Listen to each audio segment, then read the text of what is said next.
Instagram, @ecomedios.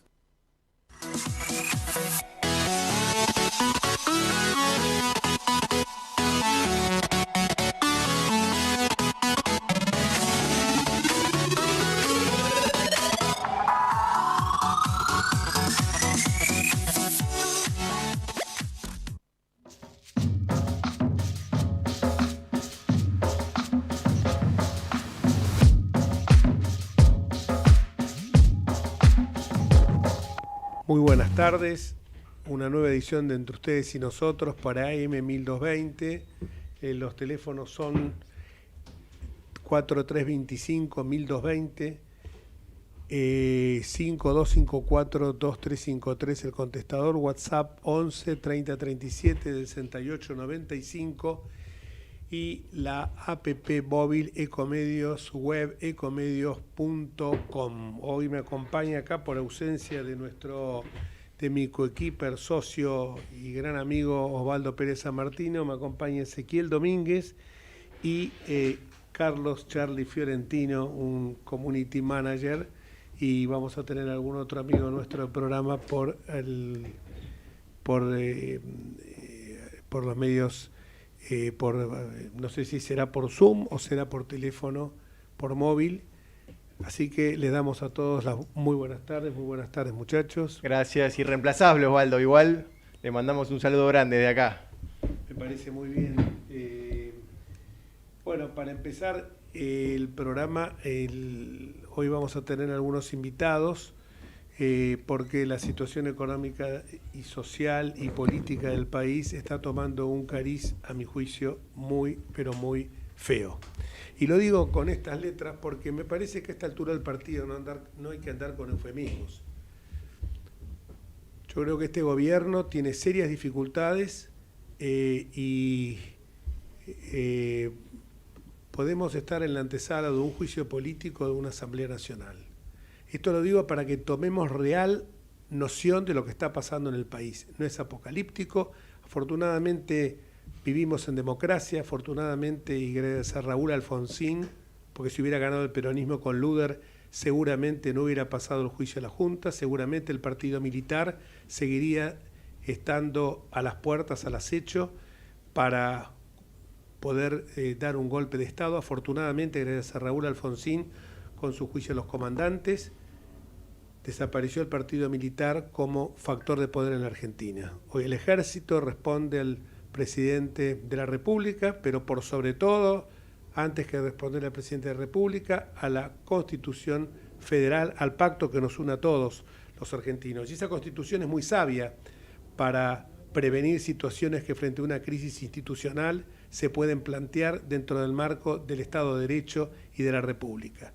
Lo digo esto porque uno, cuando advierte la situación económica del país, cuando uno advierte que hoy están dando, acá lo veo a Sergio Massa, que con una cara de circunstancia, alivio fiscal para monotributistas y autónomos. Los monotributistas y autónomos que me están escuchando seguramente dirán, esto no es un alivio fiscal, es simplemente monedas. A partir del 1 de julio el ajuste en los montos máximos se tenía que haber elevado muchísimo más de lo que hoy están señalando. Pero obviamente, claro, un Estado voraz que necesita, como aquel logro filantrópico del que nos hablaba Abel Pose, necesita devorar más recursos porque no achica los gastos, como en esas familias que dilapidan toda su fortuna, no va a bajar impuestos, no va a suprimir impuestos, no va a seguir atosigando con 177 impuestos, hablando de un Estado como que el Estado fuera todo. Hoy no se necesita más Estado, se necesita más sociedad. Eso es lo que hay que entender, más sociedad y menos Estado. Porque vemos las consecuencias de lo que fue el Estado elefantiásico, que desde ya más de 70 años se vino generando en la Argentina, y los fracasos que ocasionó. Ese Estado elefantiásico no nos permitió siquiera poder resolver un problema tan básico y tan serio para un Estado como es los problemas de salud. Y ahí tenemos vacunados VIP, tenemos el índice más alto por millón de habitantes en el mundo, uno de los 10 índices más altos de fallecidos, gente que veíamos el otro día por televisión el desgarrador mensaje del padre de Solange, que no pudo despedirse de sus progenitores. Mientras tanto había fiestas en Olivos. Entonces, yo creo que la situación, si la vamos a analizar desde el punto de vista económico, la inflación hoy es la más alta del planeta. Va a orillar el 100% antes de a fin de año. Mejor dicho, en el año calendario va a orillar el 100%. Esto nos va a colocar en el país con más alta inflación del mundo. La inflación no es, como nos pretenden hacer creer, un fenómeno multidisciplinario. La inflación reconoce un solo origen, la emisión monetaria desbocada.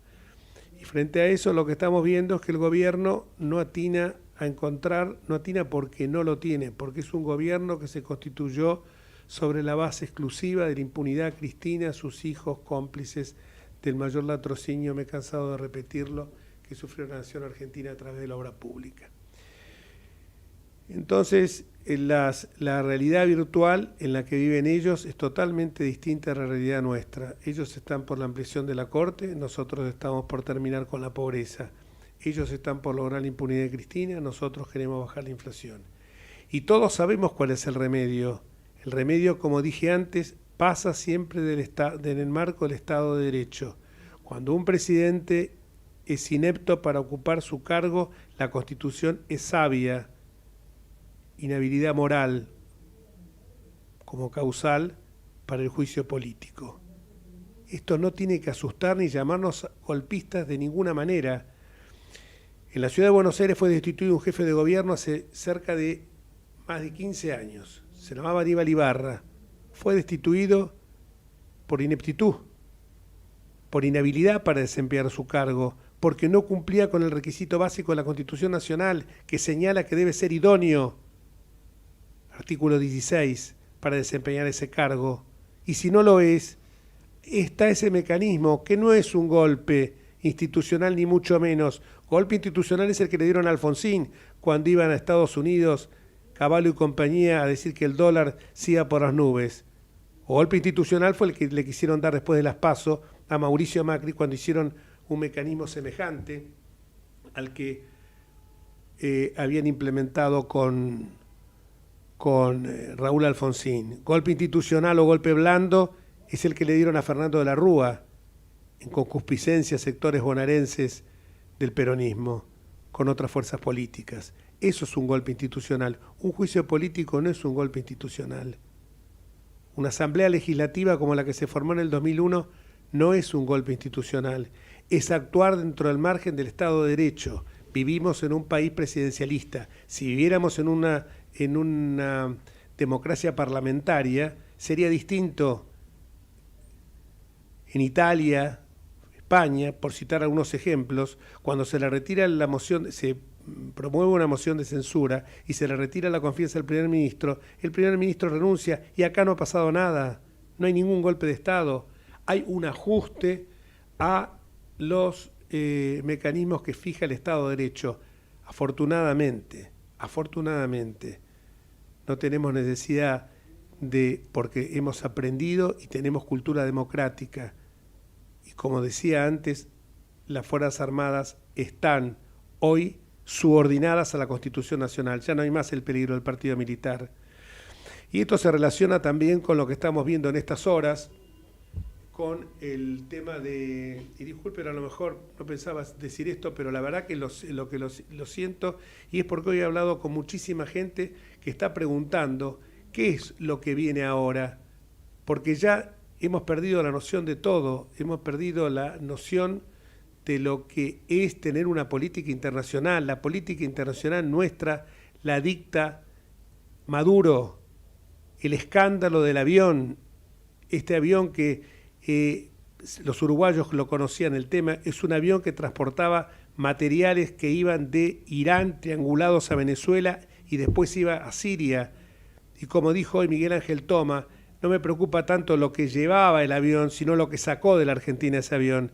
Y nos quieren hacer creer de que solamente traía autopartes o un paquete de cigarrillos. Por favor, el ministro, el titular de la AFI, Agustín Rossi ya tendría que haber renunciado. ¿Cómo va a decir el jefe de inteligencia argentino que tenía la percepción? Esta gente, estos inútiles, se manejan con percepciones, porque siempre se ha manejado así. Acuérdense cuando decía Aníbal Fernández, el hombre del baúl, cuando decía, hay una sensación de inseguridad, la culpa siempre la tiene el otro. Háganse cargo, muchachos. Y acá vamos a nuestro primer invitado, que es Diego Guelari, que seguramente él nos va a hablar con mucha enjundia de estos temas, tanto vinculado al avión famoso, como cuanto a las elecciones que se avecinan el domingo venidero y que pueden ser también un nuevo avance de estos políticos que florecen como hongos después de la tormenta y que tienen como propósito destruir el sistema democrático o por lo menos llevarnos a una anarquía, porque son evidentemente antisistemas. Hola Diego, acá te saludamos desde los 20, me acompaña Charlie Fiorentino y Ezequiel Domínguez. ¿Qué tal? Qué gusto tenerlos a todos ustedes del otro lado. La primera pregunta que te quiero hacer es, ¿cómo ves primero el tema del avión y después estas relaciones internacionales tan, ya no creo que sean tan erráticas, tan direccionadas hacia el eje del mal? Bueno, mira, lo del avión no hay que investigarlo, el gobierno está obligado a informarnos. Un avión 747 de carga que llega a Ezeiza, ellos tienen toda la información, o sea, no hay un problema. Le están tirando una investigación al juez como si hubiera algo para investigar. Acá tienen que informar qué descargó el avión, qué cargó y qué hace semejante dotación de personal, tripulación. Entonces, ahora, esto lo sabe el gobierno. O sea, se están haciendo, no quiero decir lo que, pero están mirando para otro lado. No hay ninguna duda que el gobierno sabe, no puede caer, esto no es una avioneta que tuvo un desperfecto y llevaba cigarrillos y se tiró en un campo, es un hecho policial, no lo entiende, después se pueden ir los tripulantes, matarse, estar heridos, cuántos cigarrillos había, eso es un hecho policial marginal. Esto no, en Ezeiza, un avión de este porte, en Córdoba, que tuvo una escala no querida porque había niebla, no podía aterrizar en Ezeiza, tuvo que desviarse y después volvió a Buenos Aires. Se reunió gente a mirarlo, la gente no había visto nunca en el aeropuerto de Córdoba semejante avión. Hay que entender que esto es un enorme transporte. Entonces, ese enorme transporte, ¿qué trajo? Nunca hubo una empresa que diga, ni siquiera porque Volkswagen se limpió las manos y dijo que no eran ellos, que tercerizaba la compra de estos repuestos. Bueno, pero no, hay una empresa que la compró, que tiene que decir, señores, yo traje esto, me combino este transporte y me dieron muy buen precio. Y por supuesto, de cuántos tripulantes llevan, no es mi tema, diría, pero ya tendríamos al menos al propietario de esos supuestos repuestos que nunca vimos ni sabemos cuánto es, etcétera, que ya nos daría una dimensión. Porque, por ejemplo, si lo único que trajo fue repuesto y esos repuestos ocupan el 10% del avión, es algo raro, ya empieza a ser raro, falta otra explicación. Si realmente ocupaba un espacio importante, era un número de repuestos importante, bueno, es un tráfico, ¿no?, legal, y la compañía importadora argentina que importó esos repuestos de México utilizó a este transporte porque era más barato, por ejemplo. Bueno, fenómeno, ahí tenemos parte de la explicación. Doctor Lo de la Velar, tripulación, ¿le puedo hacer una no es consulta? Espera, hay un delay. Sí. Porque pareciera que lo más grave de esta situación, o por lo menos lo que más me llama la atención a mí, es que había algunos informes de inteligencia de los Estados Unidos indicando que podía haber alguna vinculación con un grupo terrorista. Y en ese caso, lo que tendría que haber hecho el Estado argentino es despertar todas las alertas y hacer un seguimiento pormenorizado de este aeronave. Y esto es lo que está faltando, digamos. Por supuesto. No, si no hubiera habido una denuncia, no hubiera habido nada, esa gente desembarcaba lo que trajo, que no sabemos qué es, y se hubieran ido llevándose no sabemos qué, ni por qué hubo esa dotación de 19 personas. No sabríamos nada. Hubo una denuncia, que es lo que desató la investigación. Entonces, acá, la madre del borrego en todo esto es que el gobierno sabe que este vuelo es irregular, lo apadrinó y no nos están contando la verdad. O sea, todo lo que dicen son versiones, ¿no? ¿Cómo versiones?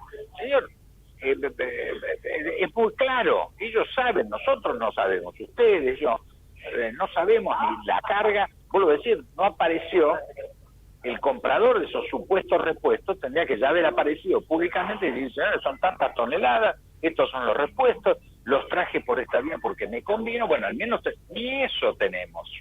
Entonces, esto, insisto, acá no es un tema de investigación, es un tema de que tiene que confesar claramente, nos tiene que informar el gobierno que es este vuelo irregular, que además lo autorizaron que despegue. La idea era que se fuera a Montevideo, recargara combustible y se fuera, y hoy hubieran dicho ya se fue, ya está, descargó nada, está todo mal. No podemos aceptar que diga el gobierno que esto es un invento del periodismo, de la oposición, de la DAIA. Lo último, el jefe el presidente de la Cámara de Diputados ya vincularon de nuevo a Macri otra vez. El ápero Macri. Un vuelo de Macri. No, el ápero Macri de vuelta, que lo quería vincular con los cigarrillos. Además Macri no fuma, habría que decirlo. Pero además nunca dijeron, si al menos hubieran dicho, mira, acá están y nos muestran, dice, 32 toneladas de cigarrillos, esto es un contrabando, bueno, que nos digan quién es el contrabandista y ver si está o no vinculado a Macri. Por supuesto que es una tontería esto. No puede ser que el presidente de la Cámara de Diputados diga semejante sandez, pero lo dijo. El lugar, ¿sabés? Presidente. ¿Sabés lo que pasa, Diego? También Agustín Rossi cuando dice, yo creo que le estaban enseñando a pilotear el avión porque es un avión de una gran envergadura. Eso es tomándose el pelo, porque hoy todo el personal aeronáutico, empezando, sí, por los pilotos, todos se hacen simuladores. Pero ellos podrían, al menos. Sí, pero Jorge, ellos podrían al menos tener una carta que dice que efectivamente hay una nota de la compañía aérea venezolana que informa a las autoridades argentinas que están haciendo un vuelo de instrucción, por escrito, al menos eso. Aunque fuera falso, podrían haber mostrado eso. Uno después dice, será cierto, será mentira, es una excusa. Pero tiene que haber, porque es un dato irregular que haya 5 pilotos iraníes y 14 venezolanos en un buque de carga, en un avión de carga. Entonces, esta irregularidad al menos pongan una nota. No tienen la nota, por eso dicen es una suposición. No es un dato. Si al menos lo dicen, y hay una carta firmada por el presidente de la compañía venezolana que dice, miren, les aviso que además de estar llevando esta carga, estamos en proceso de instrucción y hemos aprovechado este vuelo para instruir pilotos. Bueno, uno puede decir, ridículo, pero es cuestionable. Sí, por lo menos tienen un documento que respalda algo eso. Que lo acredite. ¿Cómo una suposición? Entonces yo puedo decir a esta suposición, decir, no, mire, son 5 terroristas iraníes acompañados por 14 terroristas venezolanos que vienen a volar el Congreso de la Nación. Es mi suposición. Es una locura. Yo no tengo ningún elemento para decir que esa suposición está basada en ningún hecho real, pero tampoco tenemos nada para que el jefe de los espías, el jefe de inteligencia, tiene eso como una teoría, como un supuesto. Esto es como bien lo decías vos, Jorge, es una burla. Es una burla, pero yo creo que esto yo creo que no es inocente y se relaciona también con el relineamiento que ya tiene claramente la Argentina, ¿no? Pero no hay ninguna duda, la felicitación desde Teherán, la capital de Irán, de Maduro, nuestro presidente, por la representación que hizo de Venezuela en la cumbre de Los Ángeles. Es una vergüenza. El presidente nos tiene que representar a nosotros, no al dictador Maduro. Entonces, hay una vinculación muy clara, hay un club funcionando con intereses cruzados entre Nicaragua, Venezuela, Cuba, Rusia, que está funcionando. Ahora, en ese club, ¿queremos estar los argentinos o estamos perteneciendo a ese club? Eso es una locura. Yo estoy seguro que la inmensa mayoría de los argentinos no tenemos ningún interés de estar en este circuito, en este club, en esta asociación, ¿eh? Pero todo indica que estamos. Bueno, nos tiene que explicar el gobierno qué diablos hacemos en ese lugar. Desde luego. ¿Cómo ve las elecciones del domingo en Colombia? Mira, están técnicamente por las encuestas, etcétera, a la par, pero el crecimiento del candidato Hernández es muy grande. Creo que hay una ola de cuestionamiento muy grande en toda nuestra región. Lo vemos en Chile, lo vemos en Perú, lo vemos en Colombia, de disgusto con las clases políticas tradicionales. Esto es un fenómeno que está ocurriendo y lo vemos en la Argentina. Hay mucha bronca, ¿eh? El fenómeno Milei es la expresión más que de bronca que de seguimiento a un programa o a un ideario o a un partido. Entonces, creo que hay un problema muy grave. América Latina es un país que ha desarrollado muchísimo el sistema democrático, pero no ha desarrollado bien el sistema de inclusión social. Entonces la gente le va mal y vota.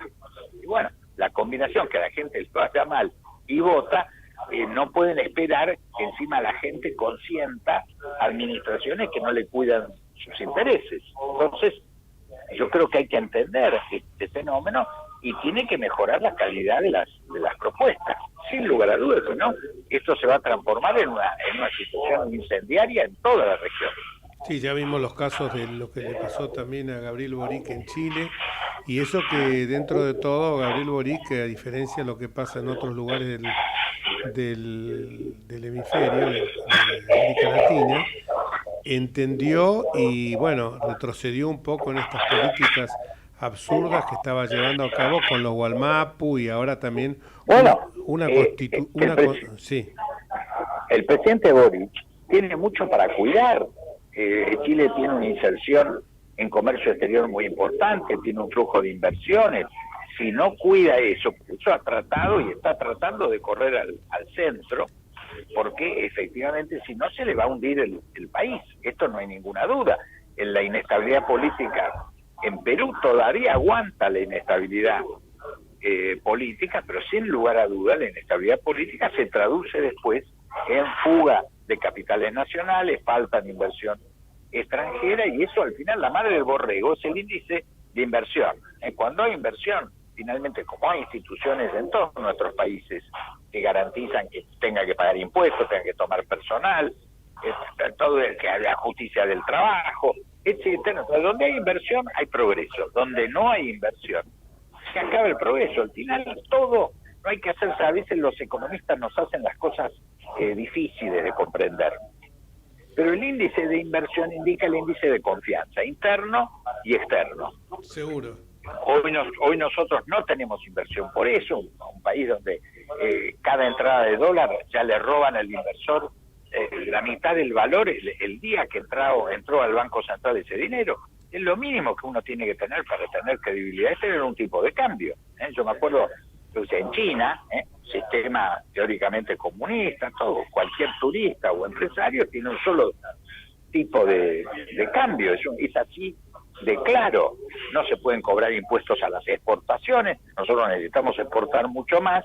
¿Quién va a venir a producir en la Argentina para exportar con un tipo de cambio oficial que tiene 100% de diferencia con el paralelo y que además le cobran impuestos por exportar? Es imposible, es mentira, no hay ninguna duda. Hoy a las empresas que están ya dentro, como no pueden sacar su dinero, lo que hacen es hacen anuncios que son realmente manutención de la estructura productiva que ya existe y reinversión de lo que tienen, que ganan en pesos y que no pueden sacar. Entonces, esos son los verdaderos anuncios. No hay inversión nueva. Doctor en la Gerard, Argentina, esta es la realidad. Le puedo hacer una consulta justamente respecto con el dólar, porque pareciera hoy que hoy el jefe de gabinete hizo mención al tema y dijo que bueno, que se iba a reevaluar la situación.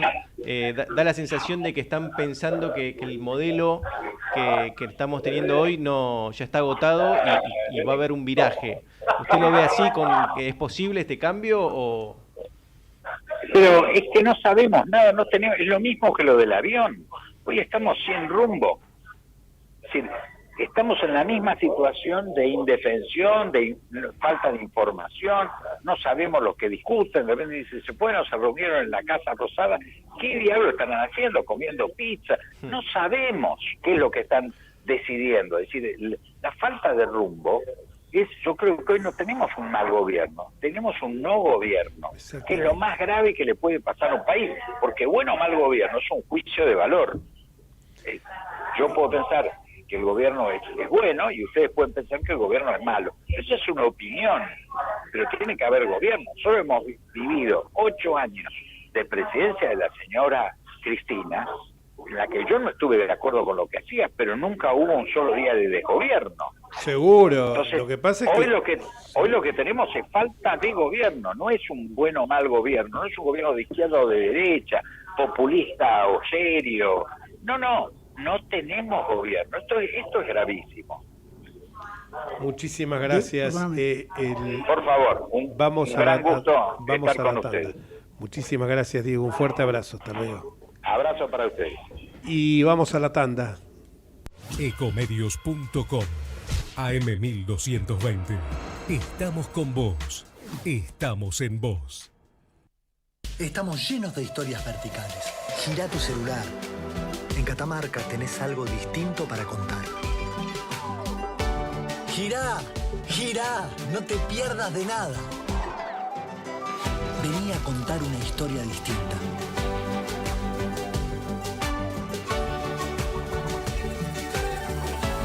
¿Querés descubrir algo distinto? Girá y vení a Catamarca. Todo lo que hicimos en la costa lo hicimos porque nos escuchamos y trabajamos en equipo. Vos, que querés vivir en un lugar que te encante, y nosotros que lo estamos haciendo. Y así funciona. Juntos hacemos más y disfrutamos más de la costa. Vivamos Vicente López.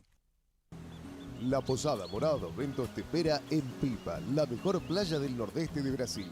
Única por su bahía con delfines. 12 exclusivos departamentos y 3 piscinas circulares en medio de un jardín tropical. Podés venir con cualquiera de las vacunas aplicadas en Argentina. www.moradadosventos.com. Morada Dos Ventos, Pipa, el primer lugar cuando decidas viajar. Informate en ecomedios.com. Seguinos en TikTok, @ecomedios1220.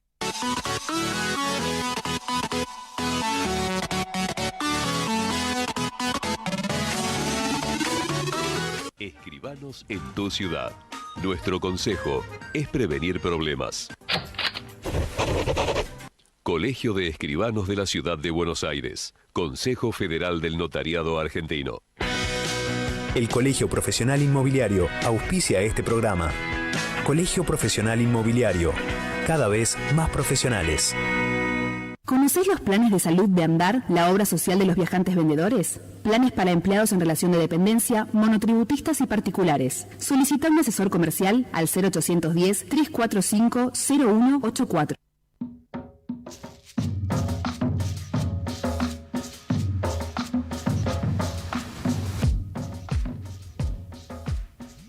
Mientras hablábamos recién con Diego Velar, que muy claramente señalaba lo lamentable que ha sido esta situación del avión iraní,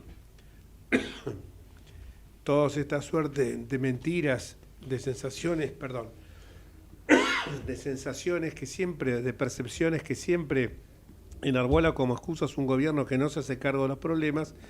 Decíamos que esto es claro, que no hay acá improvisación. Esto es porque le cantaron piedra libre, porque si pasaba, pasaba. El avión no aterrizó por casualidad en la Argentina. Y como dice Miguel Ángel Toma, me preocupa más lo que pudo haber sacado de la Argentina ese avión, que aparte todo el mundo dice un porte gigantesco, un avión de carga con 11 venezolanos, 4 iraníes que venían a esa práctica de pilotaje, ¿no? Y vaya a saber uno qué más. Vaya a saber uno. Y esto es claro que es todo, hay un hilo conductor. Esto empieza aún antes de 1992 con el atentado a la embajada, siguió con el atentado a la embajada israelí. Ese alineamiento perverso que venimos teniendo con el kirchnerismo, con Venezuela, Cuba, Nicaragua, y atrás están el titiritero que es la República Teocrática de Islam. Vemos claramente que los que iban en ese avión no eran pilotos comerciales. Hay un señor que fue el golpista de Maduro contra el régimen de Carlos Andrés Pérez en Venezuela en 1992, por un lado. Por el otro lado, tenemos que el otro de los pilotos está vinculado con la organización terrorista Quds y con Hezbollah. Entonces, no seamos inocentes. Cuando el representante, el felpudo de Maduro, que se llama Alberto Fernández, va y pronuncia las diatribas que pronunció en la Cumbre de las Américas, recibe la felicitación de Maduro. ¿Dónde estaba Maduro? Rindiendo de pleitesías al titular del Poder Ejecutivo de Irán. Mientras teníamos un avión que se descubre pura y exclusivamente por un tema vinculado con el Uruguay, porque quisieron reabastecerse en Uruguay, si no pasaba por debajo de todos los radares, y las explicaciones que da el gobierno son tan pero tan infantiles que nos están tomando el pelo.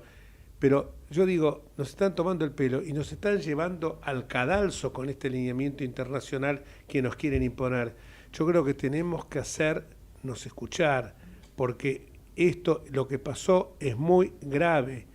Y hoy tenemos a alguien que ha sido un luchador para que se esclareciera el atentado de la AMIA, y después del atentado de la AMIA vino el acuerdo de entendimiento con Irán, la vergüenza mayor, que nos sometíamos a la jurisdicción del país cuyos nacionales habían sido los que habían realizado el atentado contra la embajada en una comisión de la verdad, cuando había un juicio en trámite. Y esto se relaciona claramente con el asesinato de Alberto Natalio Nisman. ¿O alguien, por ventura de Dios, piensa que Nisman se suicidó? Por favor.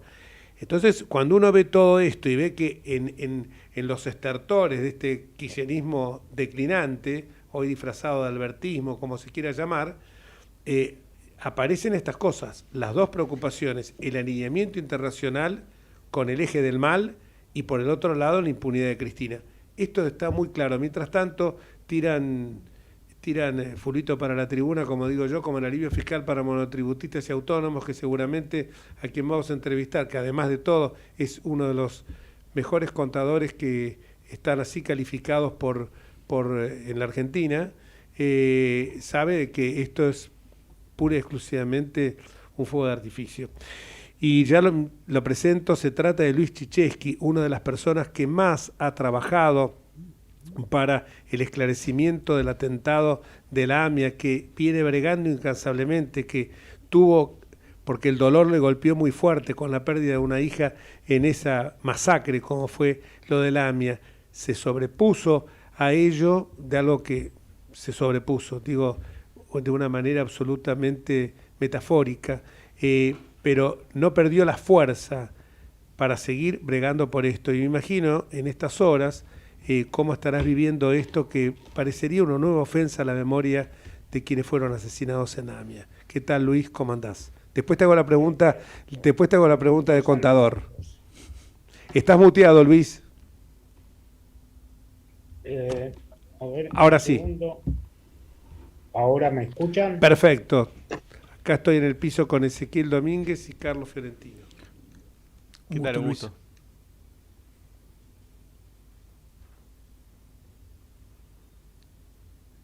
Hola, ¿me escuchan? Sí, perfectamente. Te escuchamos. ¿Cómo viviste vos esta situación que parece una ofensa a las víctimas, a los familiares, que todavía sigamos coqueteando con estos regímenes sanguinarios, asesinos?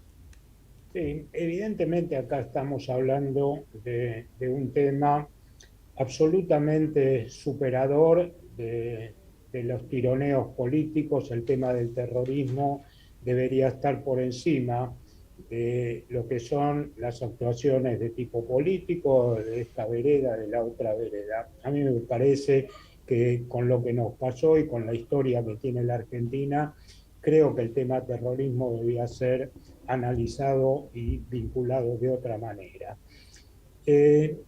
Vinculado con el tema del avión en sí, una vez que esto sucedió, ¿qué es lo que pasó? ¿Qué es lo que no pasó concretamente?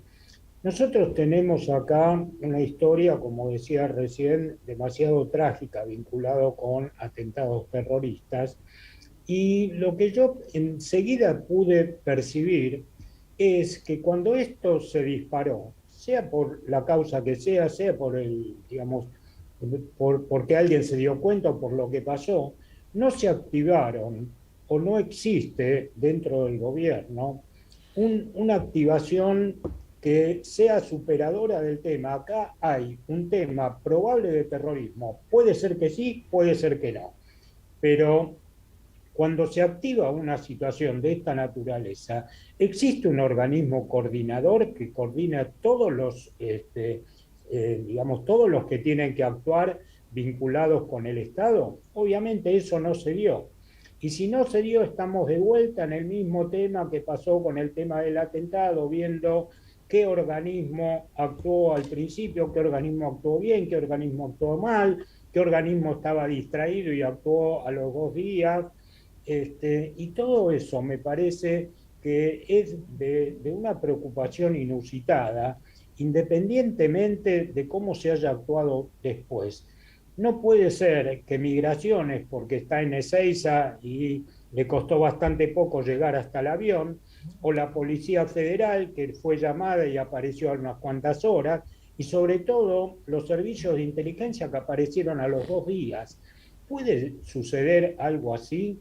Evidentemente no, evidentemente hay algo que está fallando vinculado a la coordinación que se tiene que tener cuando sucede una presunción de algo que puede llegar a estar vinculado con el terrorismo. Eso no existió y creo que independientemente de todo lo que está pasando después, me parece que es una gravedad inusitada. Evidentemente, bueno, acá estamos viendo en la televisión que parece que el piloto es o es miembro de una organización terrorista o es el homónimo. Yo ya creo que a esta altura del partido ya tenemos que saber si el piloto forma parte de una organización terrorista, creo que es Quds. Esto me parece que o por complicidad o por ineptitud, me inclino por lo primero, el gobierno argentino evidentemente no actuó como debería haberlo hecho. Así es. Sí. Esto es evidente. Hay organismos como por ejemplo la ANAC, que se enteró porque alguien debe haberlo llamado por teléfono, otros organismos que dejaron partir al avión cuando fue a cargar nafta que después no pudo cargar en Uruguay, alguien dio la orden de partida. Cuando llega el avión y bajan tantas personas, a nadie se le ocurrió que son demasiadas personas para un avión de carga. Nadie se le ocurrió pensar que acá puede haber algo que en definitiva no concuerde con lo que son los cánones normales de un avión de carga. Bajan 17 personas de un avión de carga cuando lo normal es que sean 4, 5, 6. A nadie se le ocurrió pensar que acá puede haber algo raro. Evidentemente no se disparó el alerta vinculado con la posibilidad de que esto pueda tener alguna vinculación con el terrorismo. Y vuelvo a repetir, insisto con ese tema, independientemente de toda la actuación posterior y de todo lo que estamos viendo ahora, que parecería más, yo no diría una comedia de enredos, porque esto no es ninguna comedia, sino que diría una situación absolutamente anormal que alguien va a tener que explicar. Y no solo va a tener que explicar qué pasó con este avión y con las personas que venían adentro y qué venían a hacer, sino con cómo fue la actuación de los organismos encargados de controlar. Y ahí seguro. Me parece que está el tema. Este no es un tema policial, es un tema de Estado. Se trata aparte de un avión de una empresa que se creó, la creó Maduro hace 2 años, en el año 2020. Tiene un solo avión registrado, que es este. Y ese avión aparte no es el original de fábrica, sino que fue modificado. Acá lo que se tenía que haber hecho es lo mismo que se hizo en Barcelona, no sé si vos te acordás, Luis, con el tema de aquel famoso avión de que piloteaban unos hermanos Juliá, que llevaba 1 tonelada de droga, y que ese avión fue desmantelado totalmente porque la droga no estaba a la vista, no te la van a poner arriba de un asiento, estaba en distintos compartimentos que hubo que desarmarlo. Acá lo que corresponde es desarmar ese avión y seguro que nos vamos a llevar alguna sorpresa. ¿Vos querés preguntar algo? No, la unidad de información financiera es la encargada de recibir por medio del grupo, es la que participa del grupo Egmont, que es el grupo internacional que comparte información sobre terrorismo, y debería haber recibido la información, procesado la información como corresponde y alertado a las autoridades, y no solamente a las autoridades, sino también la UIF tiene la capacidad de informar a todo el sector privado por medio de un sistema que existe la posibilidad de que hayan terroristas en Argentina y en caso de que un privado esté actuando en conjunto con esa persona, tiene la obligación de congelarle los fondos. Entonces hay un sistema previsto, hay un registro de personas catalogadas como terroristas, se llama el REPET, y si la UIF carga a la persona catalogada como terrorista en esa lista, se activa todo este sistema que estoy hablando. Bueno, esta institucionalidad es la que no funcionó en este momento. Habría que ver si la información llegó tarde, y habría que ver, ¿no? Si todos estos controles son los que usted dice, señor, que tendrían que haberse activado.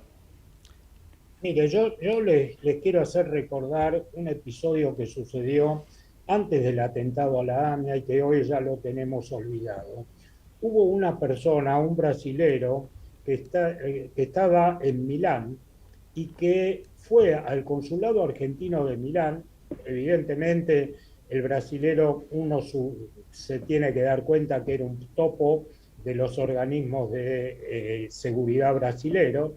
Fue al consulado argentino en Milán e informó que tenía conocimiento que se iba a producir un atentado en la Argentina. Eso fue unos días antes de producir el atentado. ¿Sabe qué pasó con esa denuncia? La persona que le tomó la denuncia la puso en un cajón y se olvidó. Estamos en una situación más o menos parecida. Alguien acá debió reaccionar, alguien debió hacer lo que se debe hacer y no se hizo. ¿Y qué es lo que pasa cuando no se hizo? Me parece que la altura que debería tener el gobierno no es dar explicaciones a ver cómo podemos zafar de la situación que no la asumimos como corresponde o no reaccionamos como corresponde. Acá lo que se debe hacer es, si hay alguna responsabilidad, asumir la responsabilidad y en definitiva seguir adelante con todos los controles y con todas las investigaciones que haya que hacer, porque acá estamos en otro punto. Estamos viendo quién se equivocó y en definitiva no estamos viendo qué era lo que podía haber pasado o lo que hay que investigar que podía haber pasado. Y me parece que eso no conduce a nada. Muchísimas gracias, Luis. Siempre tu palabra en esto tiene la autoridad y el predicamento de los años que venís luchando por el esclarecimiento de esa masacre. Muchísimas gracias. Gracias a ustedes. Gracias. Hasta luego. Adiós. Adiós. Y seguimos. Sí, quería decir algo y te sí, corté mirá, ya 2 veces hoy. Dale, no, por favor. No soy un buen conductor. Algo que le quería comentar a Luis es que, bueno, igual ya no lo tenemos, pero justo hace exactamente 5 años atrás, el 8 de diciembre del 2017, en una entrevista que le hizo la agencia AJN a Luis, él comentó que estábamos empezando a darnos cuenta de lo trágica que fue la firma del memorándum para toda la Argentina, ¿no? Y a raíz de estos, o sea, han pasado 5 años y hoy volvemos a vivir este suceso de una conexión venezolana-iraní que de repente, viste, con un vuelo tan a los ojos de Rossi inocente, pero tan preocupante para toda la sociedad. Y y bueno, la visión de Luis hace 5 años atrás nos deja a todos más que pensando hoy en día. No, y lo que comentó el brasileño yo la conocía la historia esa, nadie es responsable. Bueno, es la burocracia que tenemos, que no es una burocracia como en otras partes del mundo, que hay toda una carrera de administración pública con premios y castigos. Acá no pasa nada porque evidentemente esa persona ya conocía y tenía sólidos argumentos para pensar de que ese atentado se iba a cometer, pero no se escuchó. Es como este avión si no toca pito. El Javier Delgado, el ministro de Interior de Uruguay. Ah, de Uruguay. El de Uruguay cuando se fue a abastecer allá. No, el Javier Delgado, el ministro de Interior de Uruguay, fue el que dijo, dio la voz de alerta, llamó acá a las autoridades argentinas y le dijo, esta aeronave no le permitimos aterrizar para... vos fijate que están dejando sin combustible una aeronave, sí. Pero ese es el cuento que hacen. Ahora parece ser que quieren traer, porque ese es el cuento que te hacen, aterrizaje de emergencia, que está previsto en los tratados internacionales esto, pero está previsto que queda absolutamente cercada y en el momento que aterrizó, si tenía material vinculado con el narcotráfico, con el terrorismo, lo tienen que declarar. Lo que pasa es que, bueno, acá pasó con Antonini Wilson, que si no es porque esta chica tiene la mala suerte, del Piuc se llamaba, ¿no? Que tiene la mala suerte de decir, abra esa valija, que no pasaba nada, porque esto es por eso esto es en la anomia en que nos movemos permanentemente. ¿Querían agregar algo más? Me quedé con el comentario que hizo Ezequiel al inicio respecto, al comentario que había con la posibilidad de una unidad terrorista que haya venido en el avión, ¿no? Y a eso, si bien tenemos por el otro lado a un jefe de la AFI, de la agencia de inteligencia, que tiende a suponer o a hacer deducciones en lugar de investigar, como ciudadano mi pregunta es, siendo un aeropuerto tan importante desde la parte de seguridad de una nación, tiene que haber grabaciones, tiene que haber videos de este tipo de hechos. No hay ninguna posibilidad de que se acceda a ese tipo de información para que los ciudadanos sepamos si esto que circula en las redes y en WhatsApp es solamente una fake news de tantas que puede llegar a haber, malintencionada, o si realmente es una noticia para que nos estemos más que alerta con lo que está sucediendo, ¿no? Nuevamente con esta unión venezolano-iraní que a muchos tanto nos preocupa, que no es la Argentina que queremos. No, y el tema de fondo me parece que es pensar si la Argentina está preparada para defenderse de posibles ataques terroristas. Digamos, en el fondo tenemos todo un sistema institucional creado a los efectos de repeler cualquier intento, no solo en la UIF, sino también en los organismos de inteligencia, Cancillería. Hay elementos y herramientas para utilizarlas. El tema es, ¿el gobierno está a la altura de las circunstancias? ¿Es capaz de defendernos frente a un hecho que no tiene que ser necesariamente en contra de algunos argentinos, sino que... no, es en contra de todos. Lo del AMI y la DAIA no fue, o sea, no Claro. digamos por Dios que fue en contra de los argentinos, porque eso fue No, quise decir que este avión tal vez estaba de paso y no sabemos bien qué contenía. Lo que tenemos que saber es que la Argentina tiene que estar atenta a estas cosas, tiene que estar vinculada con otros países y el combate al terrorismo, como bien decía Luis, no tiene que ser ni de un bando ni del otro, tiene que ser una política de Estado y nosotros tenemos que estar seguros. Pero si el gobierno actual está aliado con el terrorismo, ese es el problema. Claro, pero ¿sabes lo que pasa? Yo por eso machaco, y hoy la verdad que empecé fuerte con el programa, porque yo machaco porque la gente todavía no toma noticia. Hoy 3 amigos que me dijeron, porque siempre atacan a la oposición, porque te dicen la oposición, ¿qué hace? La oposición fue la que lo denunció. Si no hubiera sido por la denuncia que hicieron algunos diputados de la oposición, nadie se enteraba de esto, porque agarra el micrófono. Él estaba entregando una indumentaria deportiva a las Leonas en un conocidísimo y muy paquete restaurante de San Isidro, y Alberto Fernández, pues esto que la gente tiene que tomar conciencia, con semejante problema internacional gravísimo, porque esto tomaron nota en Estados Unidos, Claro, ojo. Exactamente. Porque esto toma nota de Estados Unidos, toma nota todo el mundo. Con semejante problema estaban entregando, hicieron un acto de esto, estaba el ministro de Educación, estaba el ministro de Seguridad, un acto de capacitación, de todo un esquema de capacitación, un programa de capacitación a las fuerzas de seguridad. Y también le entregaron indumentaria deportiva, a un equipo, no sé si a las Leonas, a quién era. Con este semejante problema es que te ponen, pero no comamos más espejitos de colores, porque te están poniendo estas cortinitas de humo para que vos te olvides de lo fundamental. Y hoy lo fundamental pasa por acá, y pasa, el tema del dólar desde ya. Pero esto me parece gravísimo, y el presidente todavía tiene el tupé de decir que recordar lo que dijo Rosengren, cuando Rosengren dijo, lo que dijo Rosengren es el sol sale por el este y se pone por el oeste, la ley de gravedad es una sola, los cuerpos sólidos caen de arriba hacia abajo, océano y tutía. ¿Qué fue lo que dijo? Parafraseando lo que había dicho la señora Eva Perón, que decía que frente a cada NDC había un derecho, dice, sí, me parece muy bien, frente a cada... Pero para crear esos derechos hay que tener los recursos, y los recursos ¿de dónde salen? Es la sábana corta.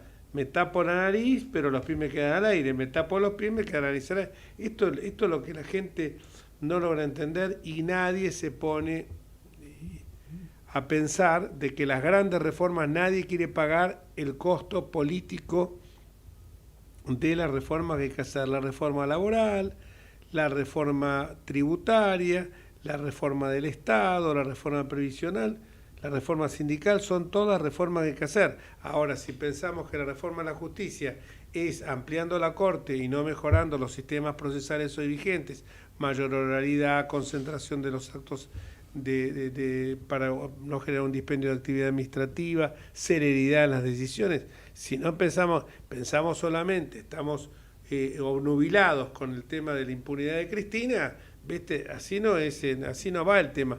Esto es gravísimo, y yo por eso alerto a los que nos están escuchando que la situación es muy complicada y se va complicando cada día más. No esperemos a que el dólar siga subiendo para darnos cuenta que la situación económica está mal.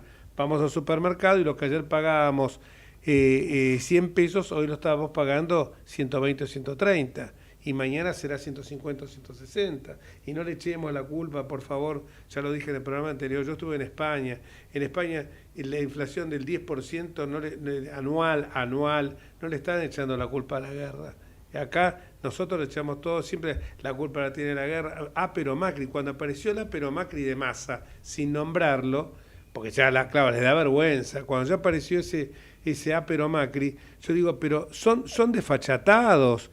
Bueno, vos cuando perdés la dignidad, como la perdió Fernández, que Cristina Kirchner lo trata peor, lo trata como un felpudo, digamos las cosas como son, ya no te importa nada. Cuando vos perdiste dignidad, ya perdiste todo, hermano, o sea, no te preocupa nada. Pero, como el caso de Parrilli, pero por lo menos, presentá un plan, lo que decía recién, uno puede estar en contra de Cristina Kirchner, pero Cristina Kirchner tenía un plan, el plan aparte era el plan platita, pero para el bolsillo de ella, ¿no? Como Néstor Carlos cuando se tamborileaba con los dedos de la mano derecha y de izquierda y vio una caja fuerte y dijo éxtasis. Eso, vos podés decir éxtasis por muchas cosas, pero por la plata quiere decir, hermano, que estás medio complicado. No sé. Diga. Sí. No, yo lo que estaba, también vos decías, pero Macri, ahora Alberto Fernández dijo que el problema del narcotráfico en Rosario es porque la Cámara de Diputados no aprueba la reforma judicial. Vos decís, pero ¿qué tiene que ver la ampliación de la Corte con el narcotráfico en Rosario? Nada que ver una cosa con la otra. Eso también me llama la atención, que no sé si lo sacaron de contexto o cómo fue, la verdad que no escuché todo el discurso, pero... Es llamativo, ¿no? Que mezcle las cosas de esa manera. Él habla con total impunidad. Alguien de muy cercano y que lo comentó con dolor el otro día, dice, a la mañana dice una cosa, a la tarde dice otra, y a la noche se olvidó de lo que dijo a la mañana y a la tarde. La verdad que uno cuando alguien me dice estamos en el Titanic y encima el piloto está durmiendo la siesta.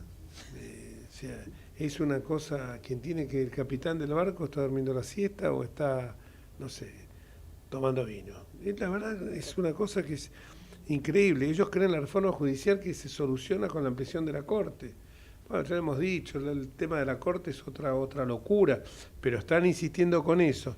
Y lo otro con lo que van a insistir ahora es con esta ley, que vos la conocés bien, Ezequiel, que es la ley del blanqueo, que quieren imponer para los, creo que son, que permite, esta ley que permite que puedan... que se pueda blanquear dinero que no está declarado y ese dinero paga un tributo. Para los amigos, como siempre. Exactamente. Bueno, vamos a una pausa. Hoy estoy hecho un relojito. Desde Buenos Aires, transmite LRI 224, AM 1220, Ecomedios. Econoticias. Toda la información al instante. Muchas gracias. Continuamos con más información en Econoticias. La Reserva Federal subió 0,75 puntos la tasa de interés para frenar la inflación en Estados Unidos. Podría enfriar la economía global. Alberto Fernández le pidió al Congreso que apruebe la ley de reforma judicial.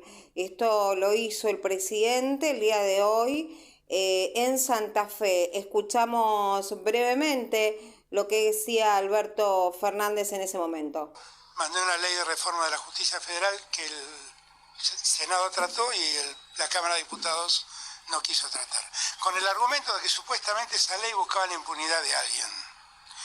Lo cierto es que lo único que logró es la impunidad de los narcotraficantes, de los grandes corporaciones criminales que se han asentado en la Argentina. Y había un lugar que particularmente nos preocupaba, que era Rosario. Nos preocupaba y nos preocupa. Y resulta que esa ley quedó varada. Pararon toda la ley porque decían que eso era para lograr la impunidad de alguien. Días atrás, hablando con el gobernador. Bueno, esto decía el presidente Alberto Fernández con respecto a la ley que necesita que apruebe el Congreso Nacional. Y además, le dije, él me comentó una idea que tenían los senadores y diputados de Santa Fe, que es tomar la parte de la ley que yo mandé y convertirla en ley. ¿Qué hace esa parte de la ley? Crea los juzgados federales, las instancias de la justicia que necesita Rosario para... Bueno, parte del discurso de Alberto Fernández que le pidió al Congreso que apruebe la ley de reforma judicial. Según el Instituto Reuters, por sitios online y redes, pero con desconfianza, así se informan los argentinos. Vamos a contarte el resto de noticias en la jornada. Luciana Giordano, Econoticias. La mejor información pasó por Econoticias. Ecomedios.com. Desde Buenos Aires, transmite LRI 224, AM 1220, Ecomedios. Un mejor futuro para todos no tiene botón de pausa. Sacar a nuestros chicos de la calle no tiene un botón de pausa. Darles mejores herramientas a nuestros hijos no tiene botón de pausa. 1.400.000 chicas y chicos que no podían estudiar hoy pueden hacerlo gracias a las becas Progresar. Avanzar con educación pública. Primero la gente. Argentina Presidencia.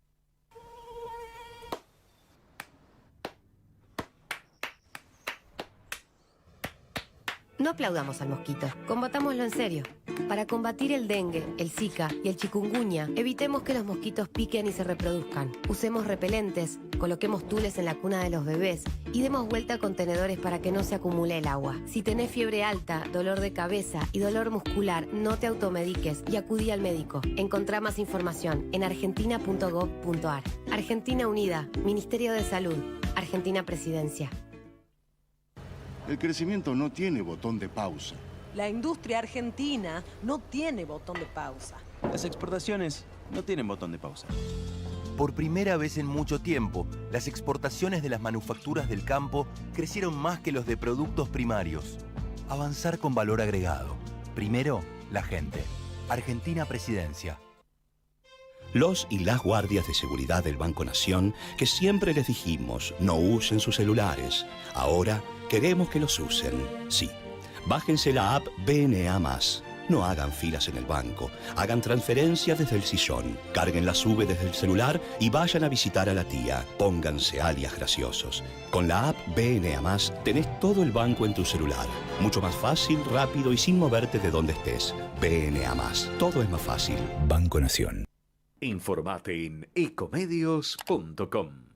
Seguinos en Twitter, @ecomedios1220.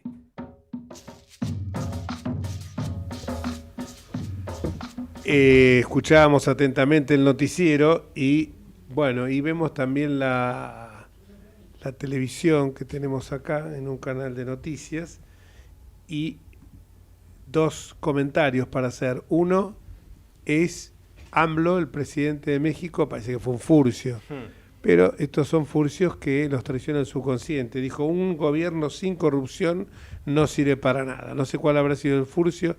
Y lo otro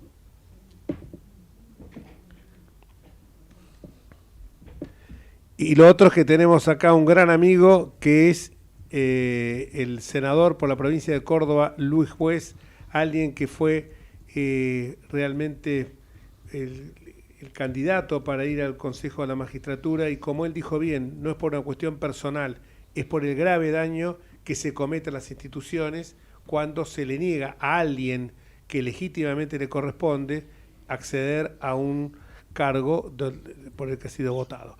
Muchísimas gracias, Luis, por estar con nosotros esta tarde.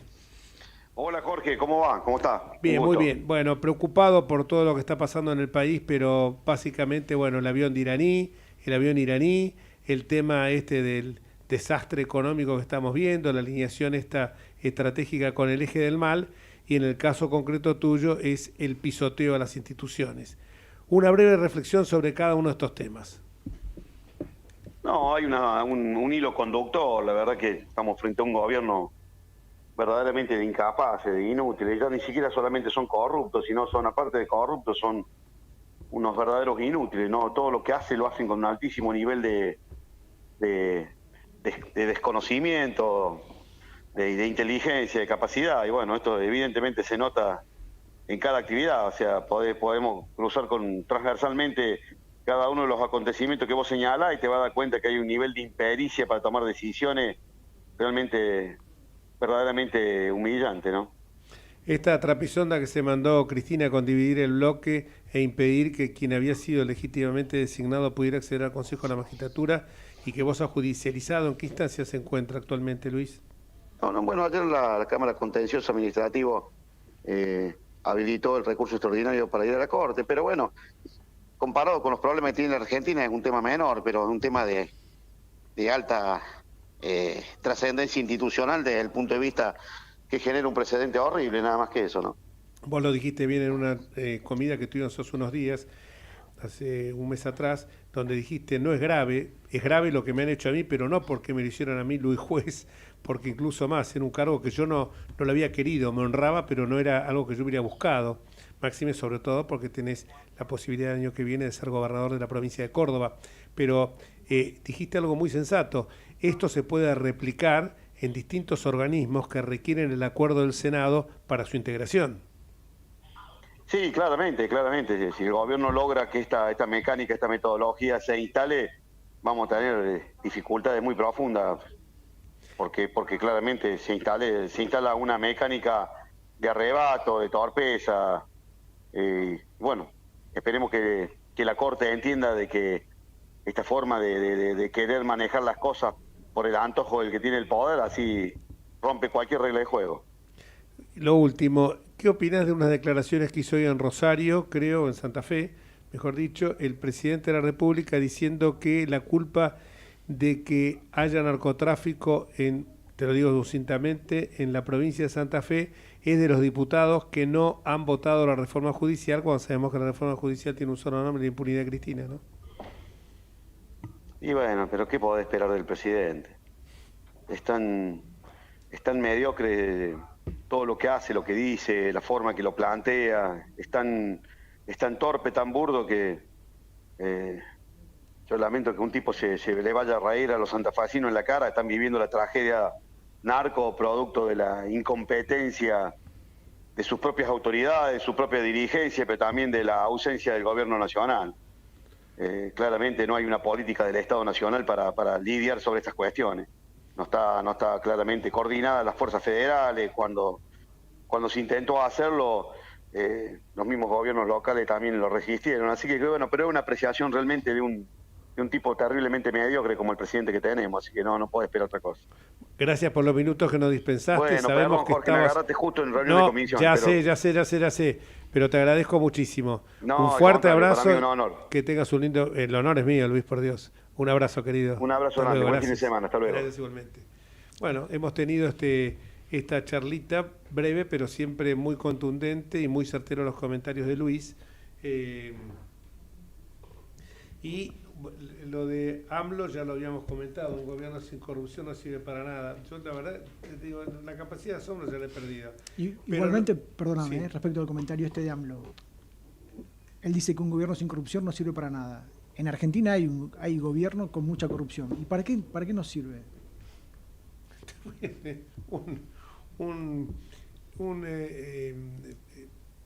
Una buena definición esa, por el absurdo, pero como eran los teoremas, ¿no? Los teoremas de geometría en el colegio. Lo que quería comentarles es que después a lo que se dijo en el noticiero es que el señor Fernández, se le puede decir señor, dijo algo en Santa Fe, como dijo bien Luis, se le fue a reír en la cara a los santafesinos que están viviendo el flagelo del narcotráfico, que ya no es algo distante, que está en los carteles de Medellín o en los carteles de Tijuana, está en México, en Colombia y en México está en la Argentina.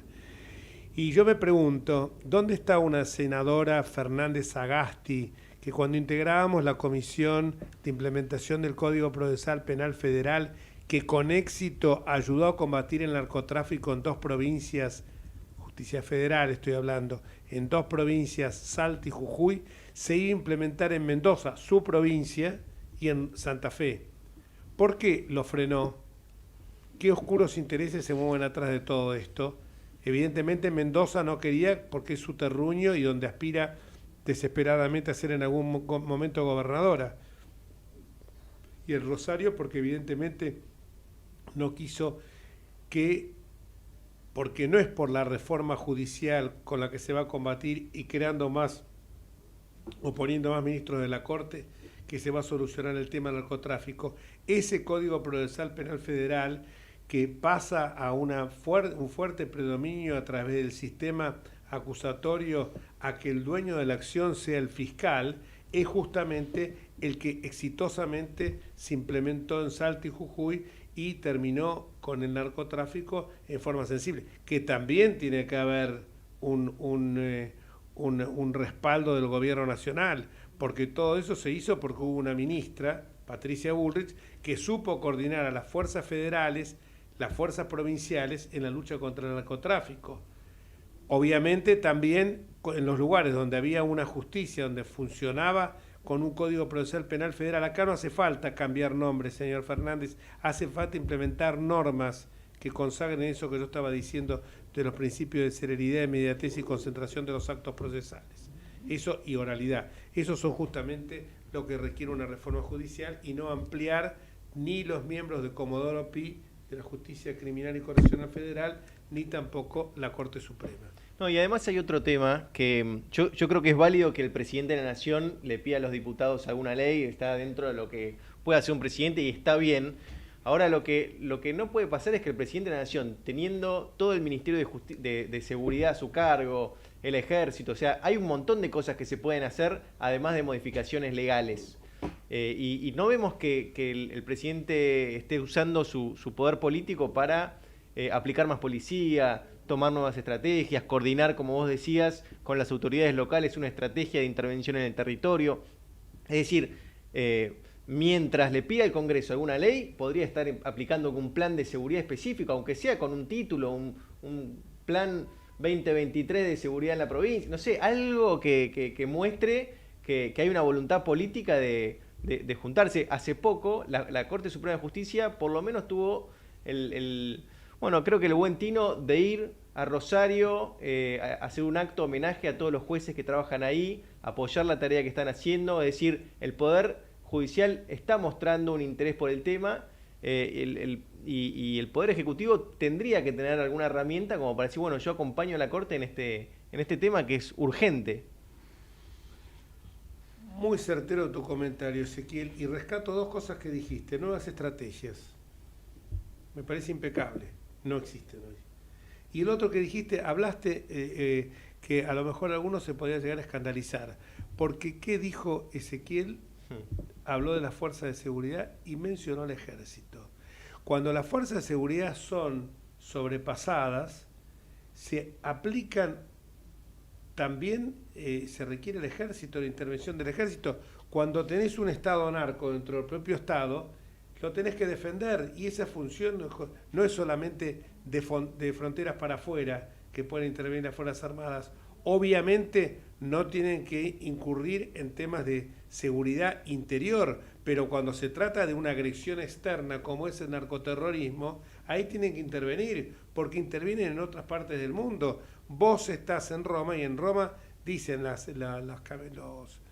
unimogos, los vehículos de combate, ejército, en plenas calles de Roma, porque se están dando cuenta que el tema del narcoterrorismo no puede ser combatido solamente por las fuerzas de seguridad.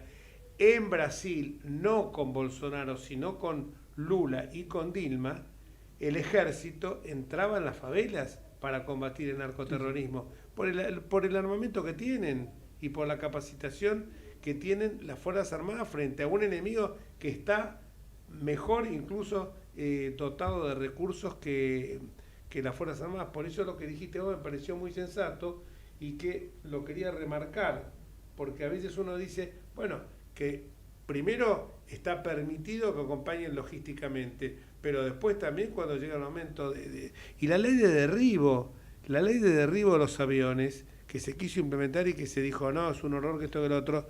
Claro, posiblemente este avión iraní en un país en serio hubiera sido derribado. Muy bueno el comentario, Ezequiel, y reitero que está bien, coincido contigo en que el presidente tiene derecho a que incluso más a que los diputados lo voten, a pedirle una ley. Esto es, si no, cuando el presidente manda una ley al Congreso, quiere que salga esa ley, o sea que trata, pero que también haga lo que está a su alcance, ¿no te parece? Sí, pero bueno, viniendo de Alberto no nos sorprendería que si no le sale bien, mande otro DNU de vuelta, ¿no? Sí, es cierto, y sobre todo les digo que recién las comisiones, recién ayer la única comisión bicameral que se implementó es la comisión de los DNU.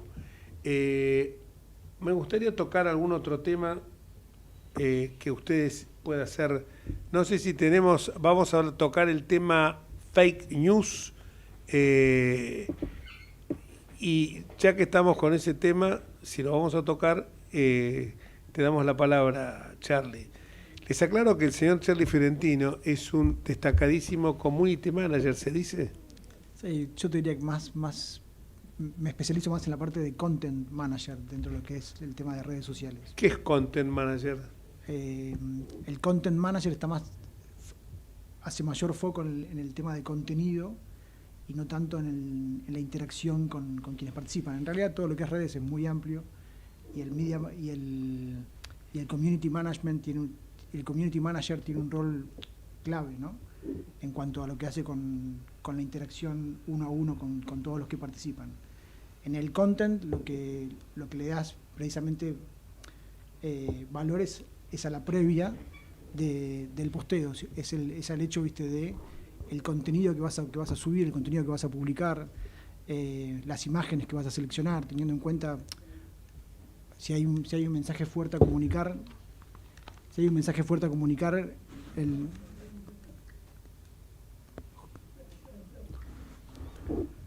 Bueno, nos interrumpen porque tenemos al diputado nacional, José Luis Esper, una autoridad en materia económica con comentarios siempre muy sensatos, muy certeros, con un gran sentido común. Hola José Luis, te saludamos acá desde M1220, estoy con... Hola, ¿cómo te va? ¿Qué tal? Muy buenas tardes. Buenas acá tardes, en el medio de la sesión, salí especialmente para atenderte un cachinito. Gracias, querido José Luis.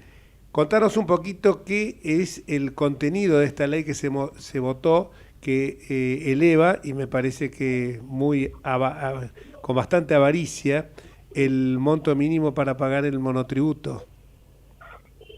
Mira, lo que se ha hecho, yo te diría, en lo sustantivo, yo te diría, se ha plantado una bandera que hacía rato que no se plantaba, de que los monotributistas y autónomos también existen para la política desde el punto de vista impositivo. Viste que siempre que hay alivios en materia impositiva, que son pocos, los únicos alivios son para asalariados. Cuando se sube el mínimo no imponible, para asalariados. Cuando se cambian las escalas para que los asalariados paguen menos, pero los trabajadores paguen menos ganancias, hay para asalariados, o sea, trabajadores en relación de dependencia, que por si fuera poco, tienen sindicatos para que lo defiendan. No estoy hablando más de los asalariados, digo la asimetría, la desigualdad que hay entre trabajadores asalariados, donde la política siempre se ocupa de ellos, porque obviamente asalariados hay 9,5 millones, frente a los monotributistas y autónomos que no llegan sumándolos a los 2,5 millones, que no tienen sindicato, que no tienen vacaciones pagas, que no tienen aguinaldo. Entonces me parece lo que ha ocurrido hoy, ya fue sancionado por ley de manera unánime, 237 diputados presentes votaron a favor, solamente 10 ausentes, 237 presentes, 237 votos a favor tuvo la ley. Es un plantar bandera, porque el alivio es muy poco el alivio, pero por lo menos se pone una base, una bandera, insisto, una cabecera de playa para decir, a ver, los autónomos existen también, y aunque desde el punto de vista político estamos hablando de 9,5 millones de asalariados versus 2,5 en el mejor de los casos entre monotributistas y autónomos, tenemos que ocuparnos de eso también. La política se tiene que ocupar de todos. El alivio es pequeño porque, mira, un autónomo que facturaba 280.000 pesos por mes, antes de la reforma pagaba 595.000 de ganancias, en el año donde facturaba 280.000 pesos por mes, y ahora con la reforma van a pagar 500.000 de ganancias, van a pagar 95.000 pesos menos, lo cual es una baja de 15%, pero bueno, algo es algo. Pero se mantiene una iniquidad enorme comparado con los trabajadores en relación de dependencia. Pensá que un asalariado que cobra 280.000 de bruto, algo equivalente a los 280.000 de facturación de un autónomo, paga ganancias por 70.000 pesos, versus, te repito, 595.000 del autónomo antes de la reforma o 500.000 después de la reforma. O sea que después de la reforma esta, que ya está aprobada, que ya tiene una media sanción de diputado, ahora falta la media sanción del Senado, el autónomo está pagando 7 veces más de ganancias para la misma remuneración que un asalariado. O sea, la inequidad todavía es mayúscula.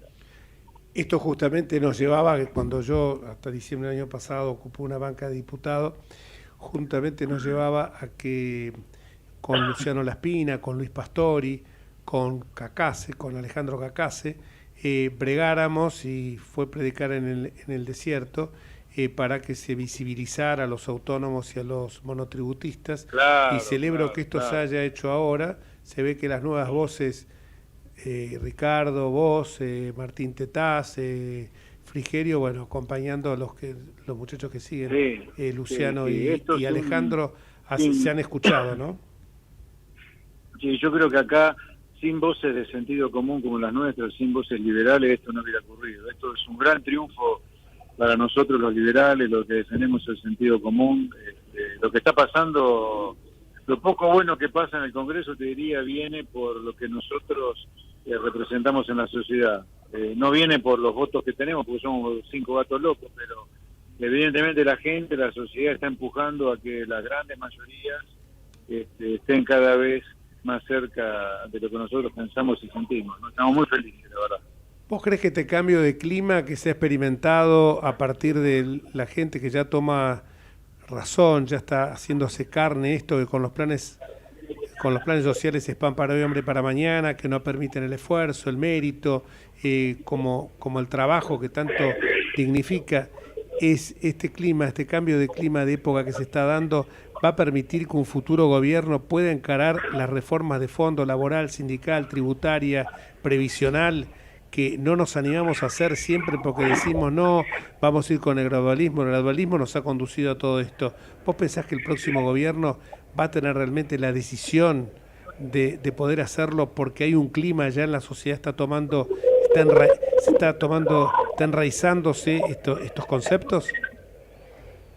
Yo te diría, lo va a poder hacer solo si se monta sobre este clima de época y repite todos los días desde hoy hasta las elecciones del año que viene, incluyendo la campaña, por supuesto, que va a hacer todas estas cosas de las cuales estamos hablando. Una gran reducción del tamaño del Estado para poder eliminar el déficit y bajar impuestos, tirar a la basura al Mercosur e ir a comerciar con todo el mundo, basta de sacarse el que es el Mercosur, una profunda reforma laboral para que los empresarios no tengan el terror que tienen hoy para contratar gente y sacar de la informalidad a más de 7 millones de trabajadores, darle un espaldarazo a la policía para que ponga orden, educar a los chicos en lugar de destruir la educación como ocurrió en Argentina. Yo creo que si se hace campaña con estas 5 consignas mínimas, todos los partidos políticos, por lo menos la principal oposición y el resto de los opositores de acá hasta noviembre y diciembre del año que viene, yo creo que hay chances de que estas ideas sean votadas y ganen la elección presidencial. Pero hay que tener huevos y estar dispuesto a perder votos, pero si es que esto es plantavoto, pero esta idea hay que plantarla, porque si no, viste, la gente te vota cualquier cosa, no sabe lo que vota, y cuando vos querés hacer algo no lo podés hacer. Vos tenés que tener mandato popular para hacer estas cosas, y para tener mandato la gente la tiene que votar, y para que la gente te la vota vos tenés que decirlas en campaña. Es así de simple y de complicado, pero hay que hacerlo así, creo yo. ¿Ok? Hoy la gente quiere escuchar que se le diga la verdad.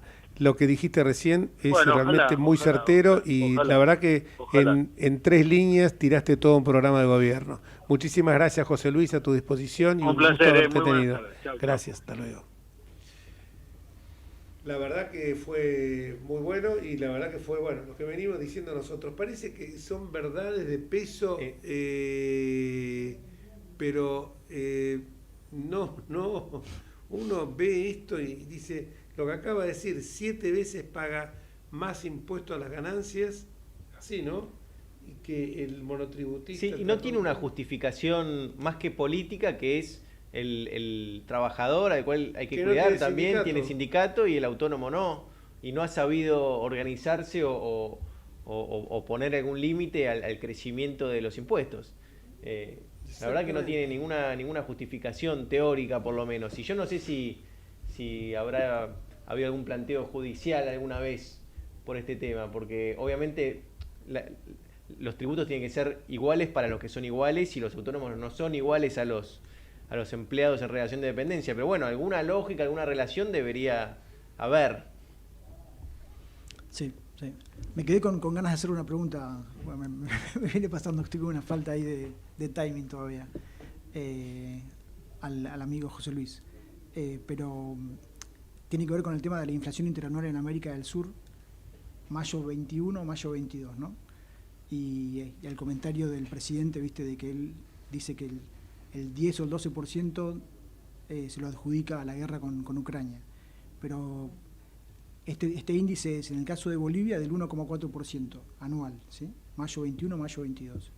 De Ecuador, del 3,4%. ¿Qué estamos hablando de inflación? Sí.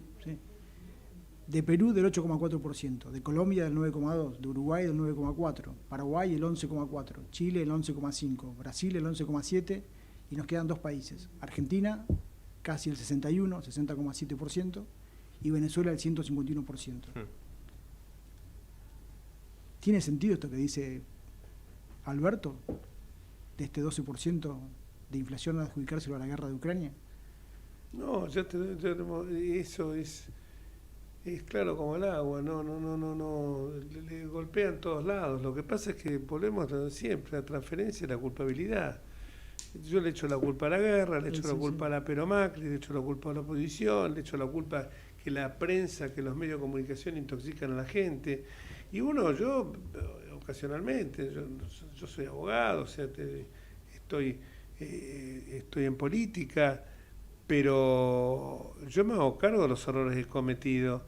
Y el hecho que yo esté diciendo estas cosas que las puedo sostener. Acá el gobierno emitió 4 billones de pesos en 2 años. Esto es tremendo.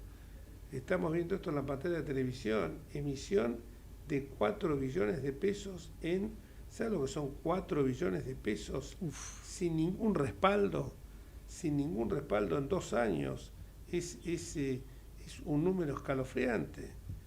La verdad que ha sido este programa está siendo bastante, hemos tenido bastantes invitados y seguramente Horacio Fernández nos tiene preparado otro invitado. Para después del corte. Para después del corte, bien dicho, ese Ezequiel como, vamos al corte. Después le voy a contar lo que me pasó con un corte en un programa hoy a la mañana por radio, ahora me fijo bien, por el programa del amigo Fernández Muñoz Blanco. Pausa. Vamos la radio, somos tu voz. Vamos con Eco, siempre la verdad y la mejor información. El mejor gimnasio te espera. Elegí las clases que quieras. En Unfit vamos a cuidarte. En Unfit venimos a encontrarte. ¿Cómo prevenir dengue, zika y chikungunya? Sin criaderos no hay dengue. Limpia tu patio de objetos que acumulen agua. Elimina agua estancada de recipientes. Reemplaza con tierra o arena el agua de tus flores. Tapa los tanques de agua y cisternas. Tira y perfora llantas para que no acumulen agua. Limpia floreros y bebederos. Recordá, sin criaderos no hay dengue. Intendencia Menéndez.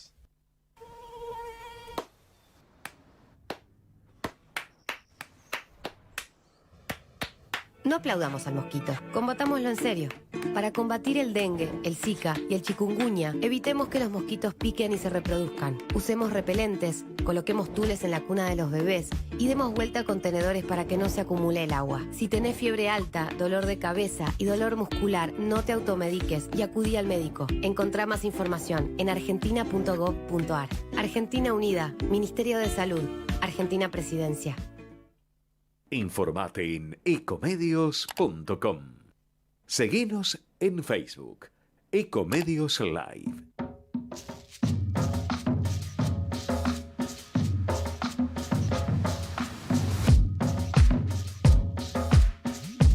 Broche de oro de los invitados que hemos tenido en el día de hoy.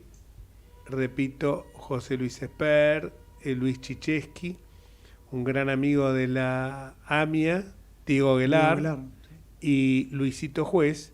Como broche de oro tenemos al gran Matías Ricardo Enríquez, que está transitando sus últimos días de aislamiento por el COVID.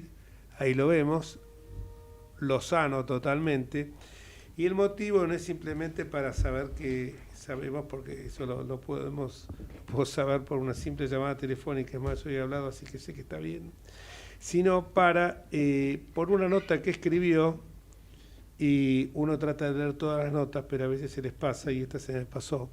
Una nota publicada justo el 7 de junio, que fue el Día del Periodista. El Día del Periodista. Y pega, yo no sabía que iba a estar, porque empezamos hablando con vos de la intoxicación de los discursos, y justamente Matías escribió una nota y nos va a contar ahora qué es esto que dijo en el 77 aniversario de la fundación del sindicato de ESMATA el presidente Alberto Fernández. ¿Cómo lo definió recién, Juez? Inoperante. Pero estuvo suave, Juez, porque estuvo light, estuvo light, estuvo muy soft. Del inoperante Alberto Fernández, que dijo: los medios intoxicaron la cabeza de los argentinos. Vos sos un intoxicador, Matías. Hola. Ustedes también Ustedes también lo son, entonces. Sí, bueno, Buenas tardes. igualmente. Pero nosotros tenemos, vos sos licenciado en Ciencia de la Comunicación, nosotros tres tenemos otras profesiones. Vos también vos sos licenciado en Comunicación. En Comunicación, bueno.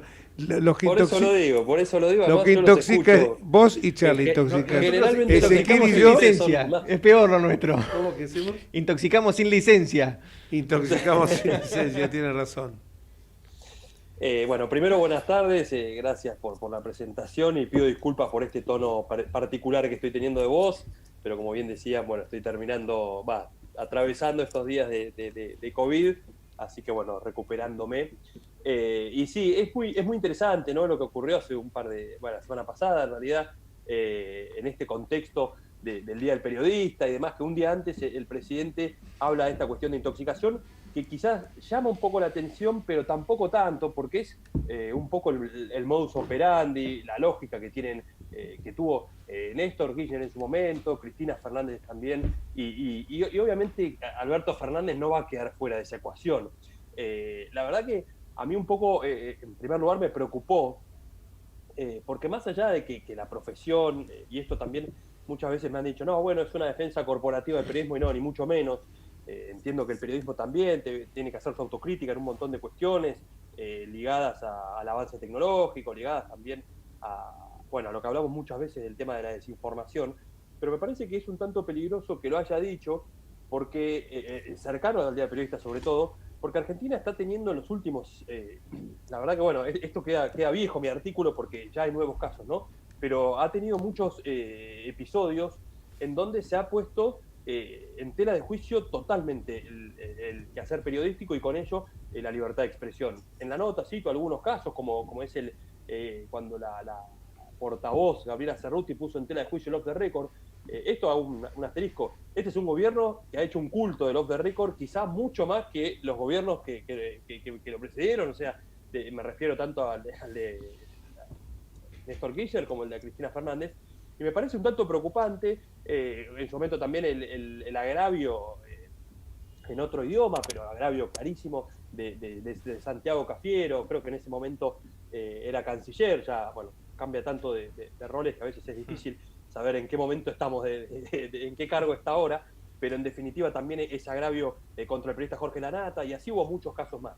En definitiva, creo que todo esto lo único que hace es poner el grito en el cielo, como lo hizo en su momento el OPEA, el Foro de Periodismo Argentino, con una presentación de un informe en la Feria del Libro que pasó hace un mes más o menos, en donde comentó que hubo un 32% más de ataques a los periodistas que el año 2020, que fue un año en donde estuvimos encerrados y donde hubo un montón de agravios hacia periodistas y de ataques concretos contra distintos colegas y también contra distintas corporaciones, distintos grupos de medios.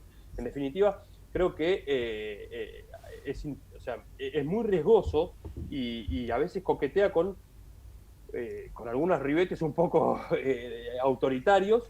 Perdón, Matías, ¿estás hablando de agravios físicos? No, agravios, por lo general, son agravios dialécticos, pero sí en algunas provincias, y esto lo ha denunciado FOPEA, también ADEPA y demás, ha habido casos de violencia física contra periodistas también. En general, esto por ahí no toma tanta visibilidad, aunque es igual de grave, digo, pero no toma tanta visibilidad porque por ahí es en distintas pequeñas ciudades o pequeños pueblos, pero en definitiva, que se ataque a un periodista, sea un periodista famoso, un periodista por ahí que está trabajando haciendo móviles, o quizá un periodista más raso, por así decirlo, es igual de grave. Quizá no ha tomado tanta visibilidad, y esto ocurrió en muchas provincias donde, paradójicamente, o no, hay gobernadores que prácticamente la manejan como si fuese el patio de su casa, prácticamente la provincia, y con ello a quienes y con esto también el manejo de la prensa y de los distintos periodistas. Si vos ahí ponés claramente el acento en dos o tres en la cuestión de la gravedad que tiene esto de señalar al periodismo como el mal de todos los males, y también ponés en claro esto de la lógica del medio enemigo, que es la lógica amigo-enemigo, que termina fogoneando el periodismo militante. Ezequiel te preguntaba por las agresiones físicas. Muchas veces una agresión verbal, o por ejemplo, acordate, Matías, cuando ponían la foto de algunos periodistas, Morales Solá, Nelson Castro, los pusieron en la Plaza de Mayo unos afiches, y a chicos, vos sabés bien como sabemos todos que el cerebro de un chico es una esponja que absorbe todo, los hacían pasar antes esas fotos y escupirlas, y que incluso un día se hizo un juicio en la Plaza de Mayo en ausencia a periodistas y que los condenaron. No llegó a mayores, pero así han empezado regímenes autoritarios que terminaron después en una violencia desenfrenada. Por eso me parece muy importante esto que estás diciendo vos, y sobre todo puntualizando que también has dicho algo importante, que es que también el periodismo tiene que hacer su mea culpa, ¿no? Sí, a ver, esto lo aclaro porque es curioso que cuando uno a veces, digo, en esto me parece que tenemos que estar todos de acuerdo en que hay que defender al periodismo, pero tampoco es una defensa de una cuestión corporativa del periodismo. Bueno, yo, colaboro con un medio, bueno, quienes me publican las notas, el diario Perfil, también con algún medio con el medio de Entre Ríos, de la provincia de Entre Ríos, y algunos otros medios provinciales que me piden colaboraciones puntuales. Pero en definitiva, yo lo que quiero aclarar acá también es que esta defensa no es una defensa corporativa, sino una defensa de la libertad de expresión, ¿no? Yo creo que el periodismo, y esto también lo marco en la nota y demás, creo que también debe revisar un poco las prácticas que tiene en cuanto a cuestiones ligadas a la ética.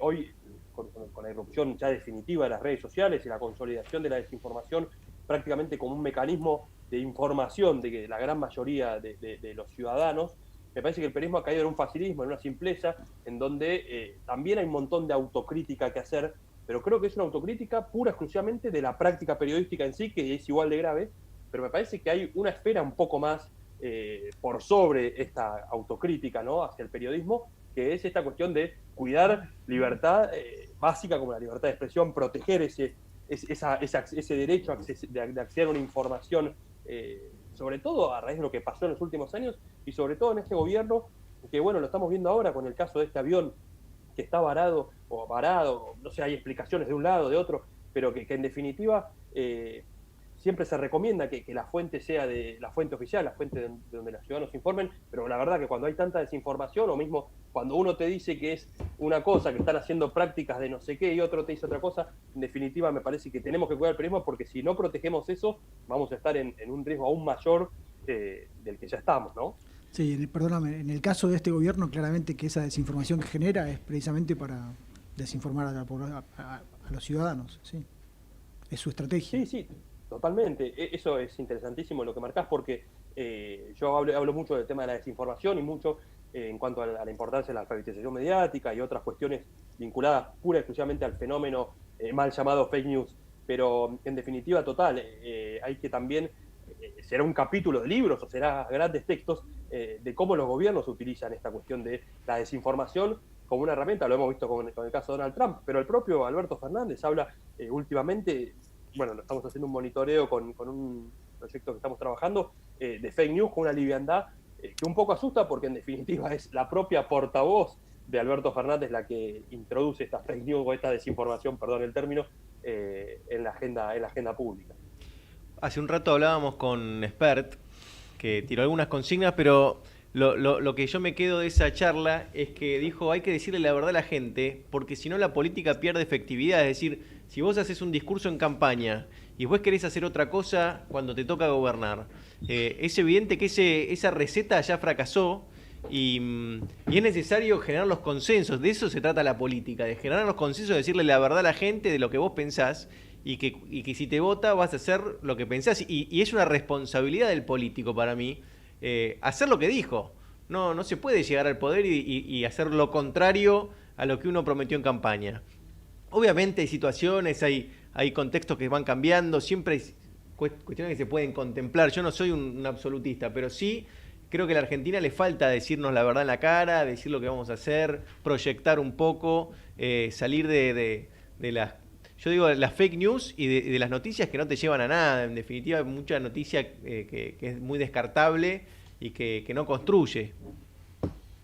totalmente, y creo que es un poco la crisis que hay hoy de los partidos políticos, si quiero, del sistema político en Argentina. Me parece que hay una cuestión de un divorcio de algunos candidatos, algunos de un espacio, otros de otro, otros de nuevos espacios, que por ahí vienen con grandes fórmulas que por ahí seducen, pero que después no tienen una aplicación concreta, y me parece que un poco lo que dice Ezequiel, suscribo totalmente. Me parece que hay que empezar a construir desde la verdad. Yo no me dedico a la política, ni mucho menos, pero me parece que si no se construye ahí vamos a estar en problemas, y creo que así como los grandes medios se les demanda la responsabilidad que tienen, me parece que también a todos los periodistas en general tenemos que empezar a mejorar nuestro trabajo, a trabajar poniendo el foco en la verdad. Yo lo escuchaba en algunas charlas que hubo en el Día del Periodista, sobre todo el Congreso de Popea, y me parecía que está ahí el desafío realmente, ¿no? En empezar a primero tener responsabilidad ética, pero también tener un compromiso con la verdad que realmente sea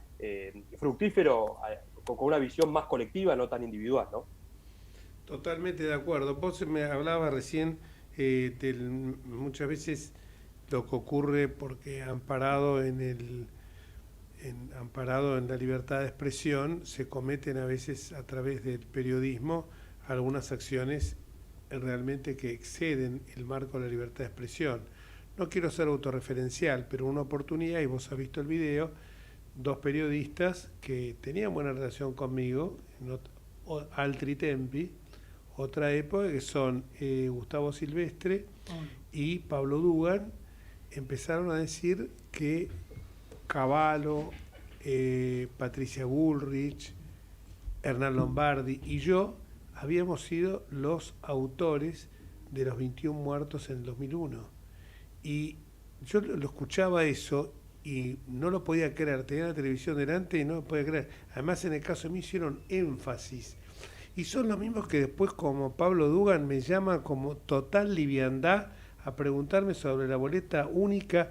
O sea, es como que se ha perdido. Y vos no sabés en ese momento si le tengo que dar la nota o no le doy la nota. Porque si no le doy la nota, a lo mejor pueden pensar que quiero conculcar la libertad de expresión. O sea, no le estoy permitiendo que él me diga, pero si se la doy también me arriesgo a que me diga cualquier disparate. Eso, y otra vez Víctor Hugo Morales, que vos te acordás bien, Matías, que íbamos a la cancha y Víctor Hugo Morales me mencionaba a mí y a mis hijos cuando jugaba a River, que lo escuchábamos por la radio y íbamos llegando al estadio, hablando de los 3, Jorge, Jorgito y Matías, y de repente los 3 me mandan un video donde de menos bonito me dijo de todo.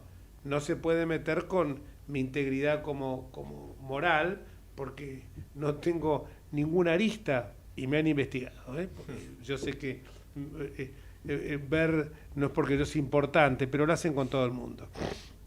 Entonces, eso sí, para hurgar en la vida privada, los servicios de inteligencia andan bien para hurgar en todo.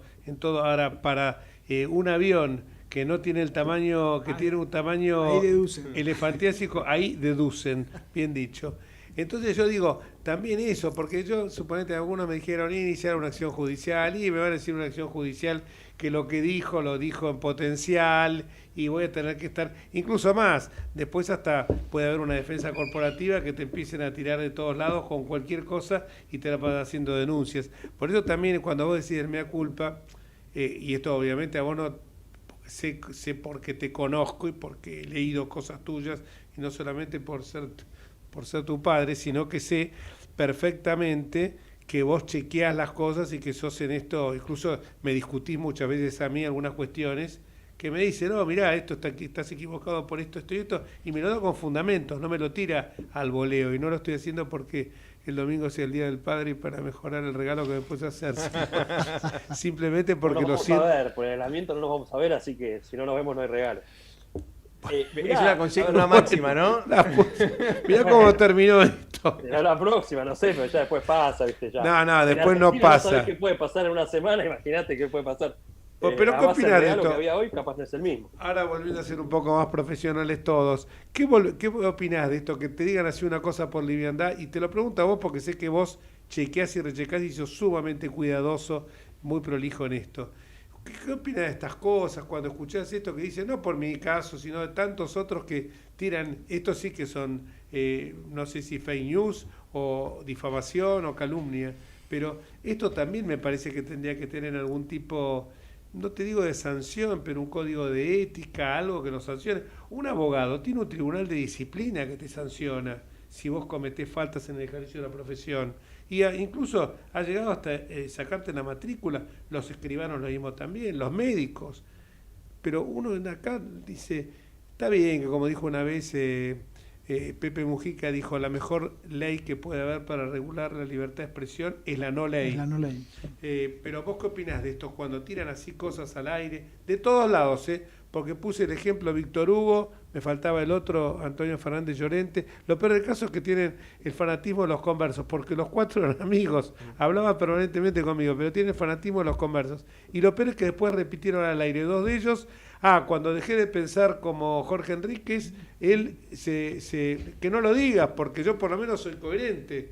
Bueno, no quiero ser autorreferencial, pero vos qué opinás de este tipo de periodismo que se ponen a discutir así con los entrevistados?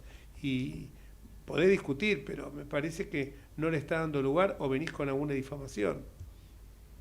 Mira, sobre ese aspecto creo que hay dos reflexiones que me permito hacer humildemente. En primer lugar, el tema que planteás de, vamos a ponerlo en un bloque de colegiación de periodistas, por así decirlo, porque haciendo un poco la analogía con los abogados, los escribanos, además, a ver, es un tema muy delicado y es un tema que reviste de muchísimas aristas.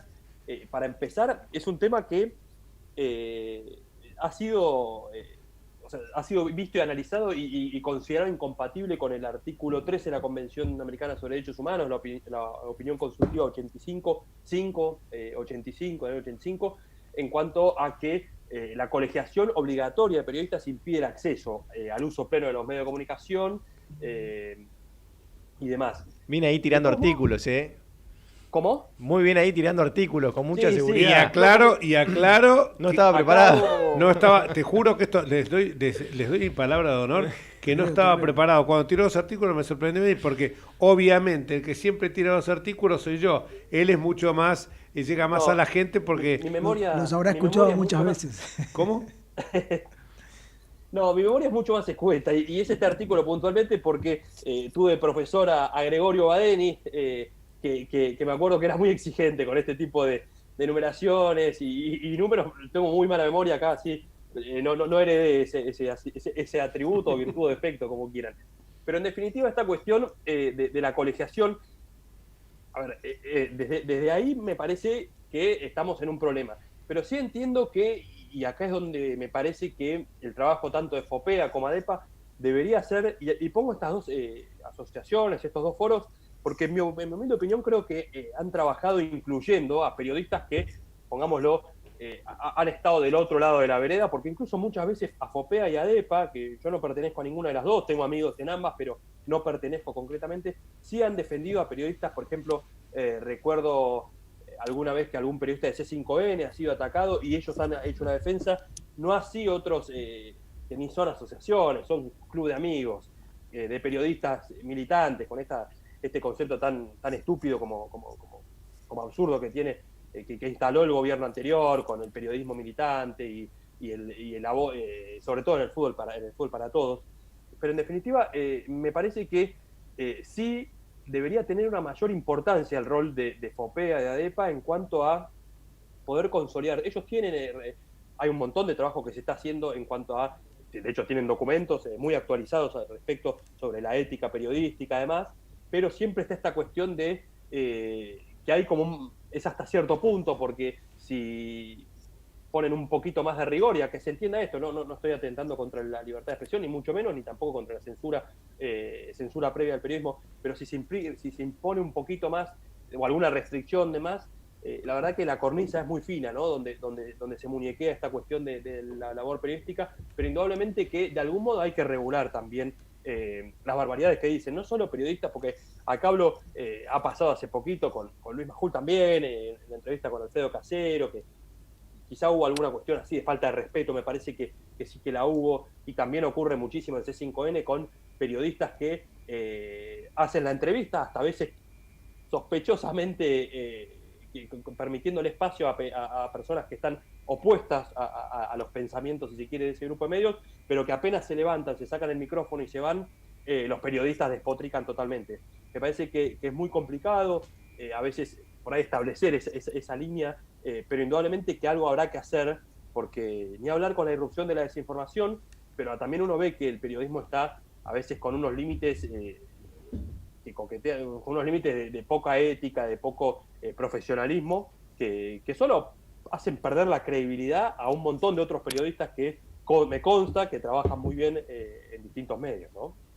Para mí hay una tentación del periodista, de sabiendo que hay tanto enojo contra los políticos, cuando sacás a un político, ponerte del lado de la gente, digamos, y ponerse en esa posición de increpador o de... Demagogo. Sí, está esa tentación y bueno, hay que combatirla, porque no es el lugar del periodista, digamos, hay que escuchar a todos y intercambiar opiniones, por supuesto, pero en un clima de respeto, si no, no se construye nada. Sí, porque te invitan a un programa de televisión para pelear, entonces no sacás nada en limpio, y es lo que siempre criticaba Matías, que dice, cuando empieza el griterío del programa de televisión, no sacás nada en limpio, es un comentario. Desinforman. Y vos, porque me ha pasado a mí, necesitas o tener la última palabra, o gritar más que el otro, o tirar de pronto una frase fuerte para llamar la atención, y eso no ayuda a la reflexión. Lo saco un poquito del foco político, y ahora que estamos en víspera ya de que en breve empieza el partido de nuestro querido River Plate, entiendo que, bueno, hoy no sé si son mayoría en la mesa, pero creo que sí. Sí, somos perfectos, ahí veo un par de... Sí, me parece que somos los tres. Lo que digo es, fíjense, por citar un ejemplo, el periodismo deportivo, para salir un poco de la arena política, ha entrado también en esa lógica, en donde a mí, yo soy un estudioso y un amante del fútbol, y me gusta mucho todo lo que es la parte de la táctica y de un montón de factores puntuales del fútbol. Y fíjense que hoy también los programas de fútbol se dedican a tirar un montón de cosas, de información no chequeada, de noticias que no llevan a ningún lado. En gran parte es un poco lo que dice Ezequiel, y también porque tienen que llenar tiempo, ¿no? Yo creo que el periodismo ha caído ahora en esta lógica también de estos canales de noticias que están las 24 horas, y es verdad que Argentina es un país que tristemente en esto da información y da tela para cortar las 24 horas del día. En la mayoría del contenido es negativo, pero en definitiva lo que ocurre en estos programas también, y son pocos los programas que por ahí se permiten esta cuestión de analizar, pero analizar responsablemente. Yo a veces escucho, yo soy muy malo en lo que es el periodismo económico, pero escucho a tipos que de economía saben un cuarto de lo que puedo saber yo, hablando de cómo va a estar el dólar, cuando son personas que me parece que lo único que generan son mayor incertidumbre en un mercado, totalmente, yo estoy acá, bueno, me declaro un poco analfabeto al respecto, pero en un mercado que tiene un montón de subas y bajas, y un montón de factores en los que uno... y eso asusta a la población, porque escuchan a un tipo que porque le dan un micrófono se supone que tiene cierto prestigio, y por ahí la gente empieza a tomar medidas en función de lo que dice algún disparatado, ¿no? Y esto ocurre en la política, cuando hay elecciones, ocurre en el deporte, ocurre en todo. Entonces me parece que ahí es donde hay que empezar a ajustar un poquito las tuercas, y que esto no se tome mal, pero ajustar un poquito las tuercas en cuanto a la profesión del periodismo en sí, porque si no vamos a estar en problemas graves, sobre todo entendiendo el año que viene tenemos elecciones nuevamente, y a veces es muy peligroso, ¿no? Este ejercicio periodístico. Muchísimo. Pará, que seguía. No, lo que pasa es que estoy viendo a Laura y digo, se quiere ir a ver el partido. Y brevemente, sí, son unas palabras de apoyo a Matías. Coincido plenamente en tu comentario, y a las fake news deportivas, en especial a las de fútbol, ahí hay que pedir un VAR. Totalmente. Igual hay un tema acá también, ¿no? Por ejemplo, River ahora parece que va a venir Luis Suárez, no se sabe. Qué difícil es, porque yo a veces, donde yo en el fútbol imprimo mucho fanatismo, y acá es discutible, pero bueno, será materia para otro programa, pero es muy difícil a veces no consumir esas noticias, ¿no? Y hoy, desgraciadamente, el periodismo, y hace poquito veía una noticia que se viralizó por todos lados, que el hermano de Luis Suárez empezó a seguir a la cuenta de River. Tiene 6 o 7 hermanos, creo, Luis Suárez, no sé cuántos tiene, no quiero desinformar tampoco, pero una taradez que se hizo eco en todos los medios, y ahí me parece que es el claro ejemplo. Digo, muchachos, periodistas, pongámonos serios y empecemos a chequear la información, y como decía Ezequiel recién, no todo es noticia, y esto hay que entenderlo. Claro, a lo mejor el chico empezó a seguirla, o el chico grande empezó a seguir a River porque le pareció simpático, como yo, ahora que estuve en España, empecé a seguir al Club Social y Deportivo Lugo porque me pareció simpático, es la tierra de mis abuelos, pero es como si alguien vinculara, por eso te digo,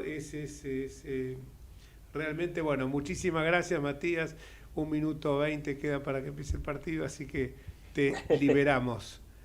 Gracias. Bueno, y que te mejores pronto. Bueno, y acá desde la cabina, Gerardo me hace seña que me está ahorcando, pero tengo 1 minuto 6. No. Bueno, lo disparatado, como de costumbre, la culpa la tiene el otro. Acabamos de ver que Alberto Fernández dice, la culpa del aumento del combustible es que se aprovechan y contrabandean. Entonces ahora tenemos nuevos enemigos. Se van sumando, es bueno porque así no me hago cargo de nada. Es un complot, el mundo contra Alberto. La conspiración intergaláctica. Bueno, y nos vamos hasta el próximo miércoles, si Dios quiere, hoy con la agradable compañía que esperemos que tengamos siempre de Charlie Fiorentino y Ezequiel Domínguez. Vamos a ampliar la mesa. Total hay 5 micrófonos, así que pueden venir. Chao. Adiós, gracias. Adiós.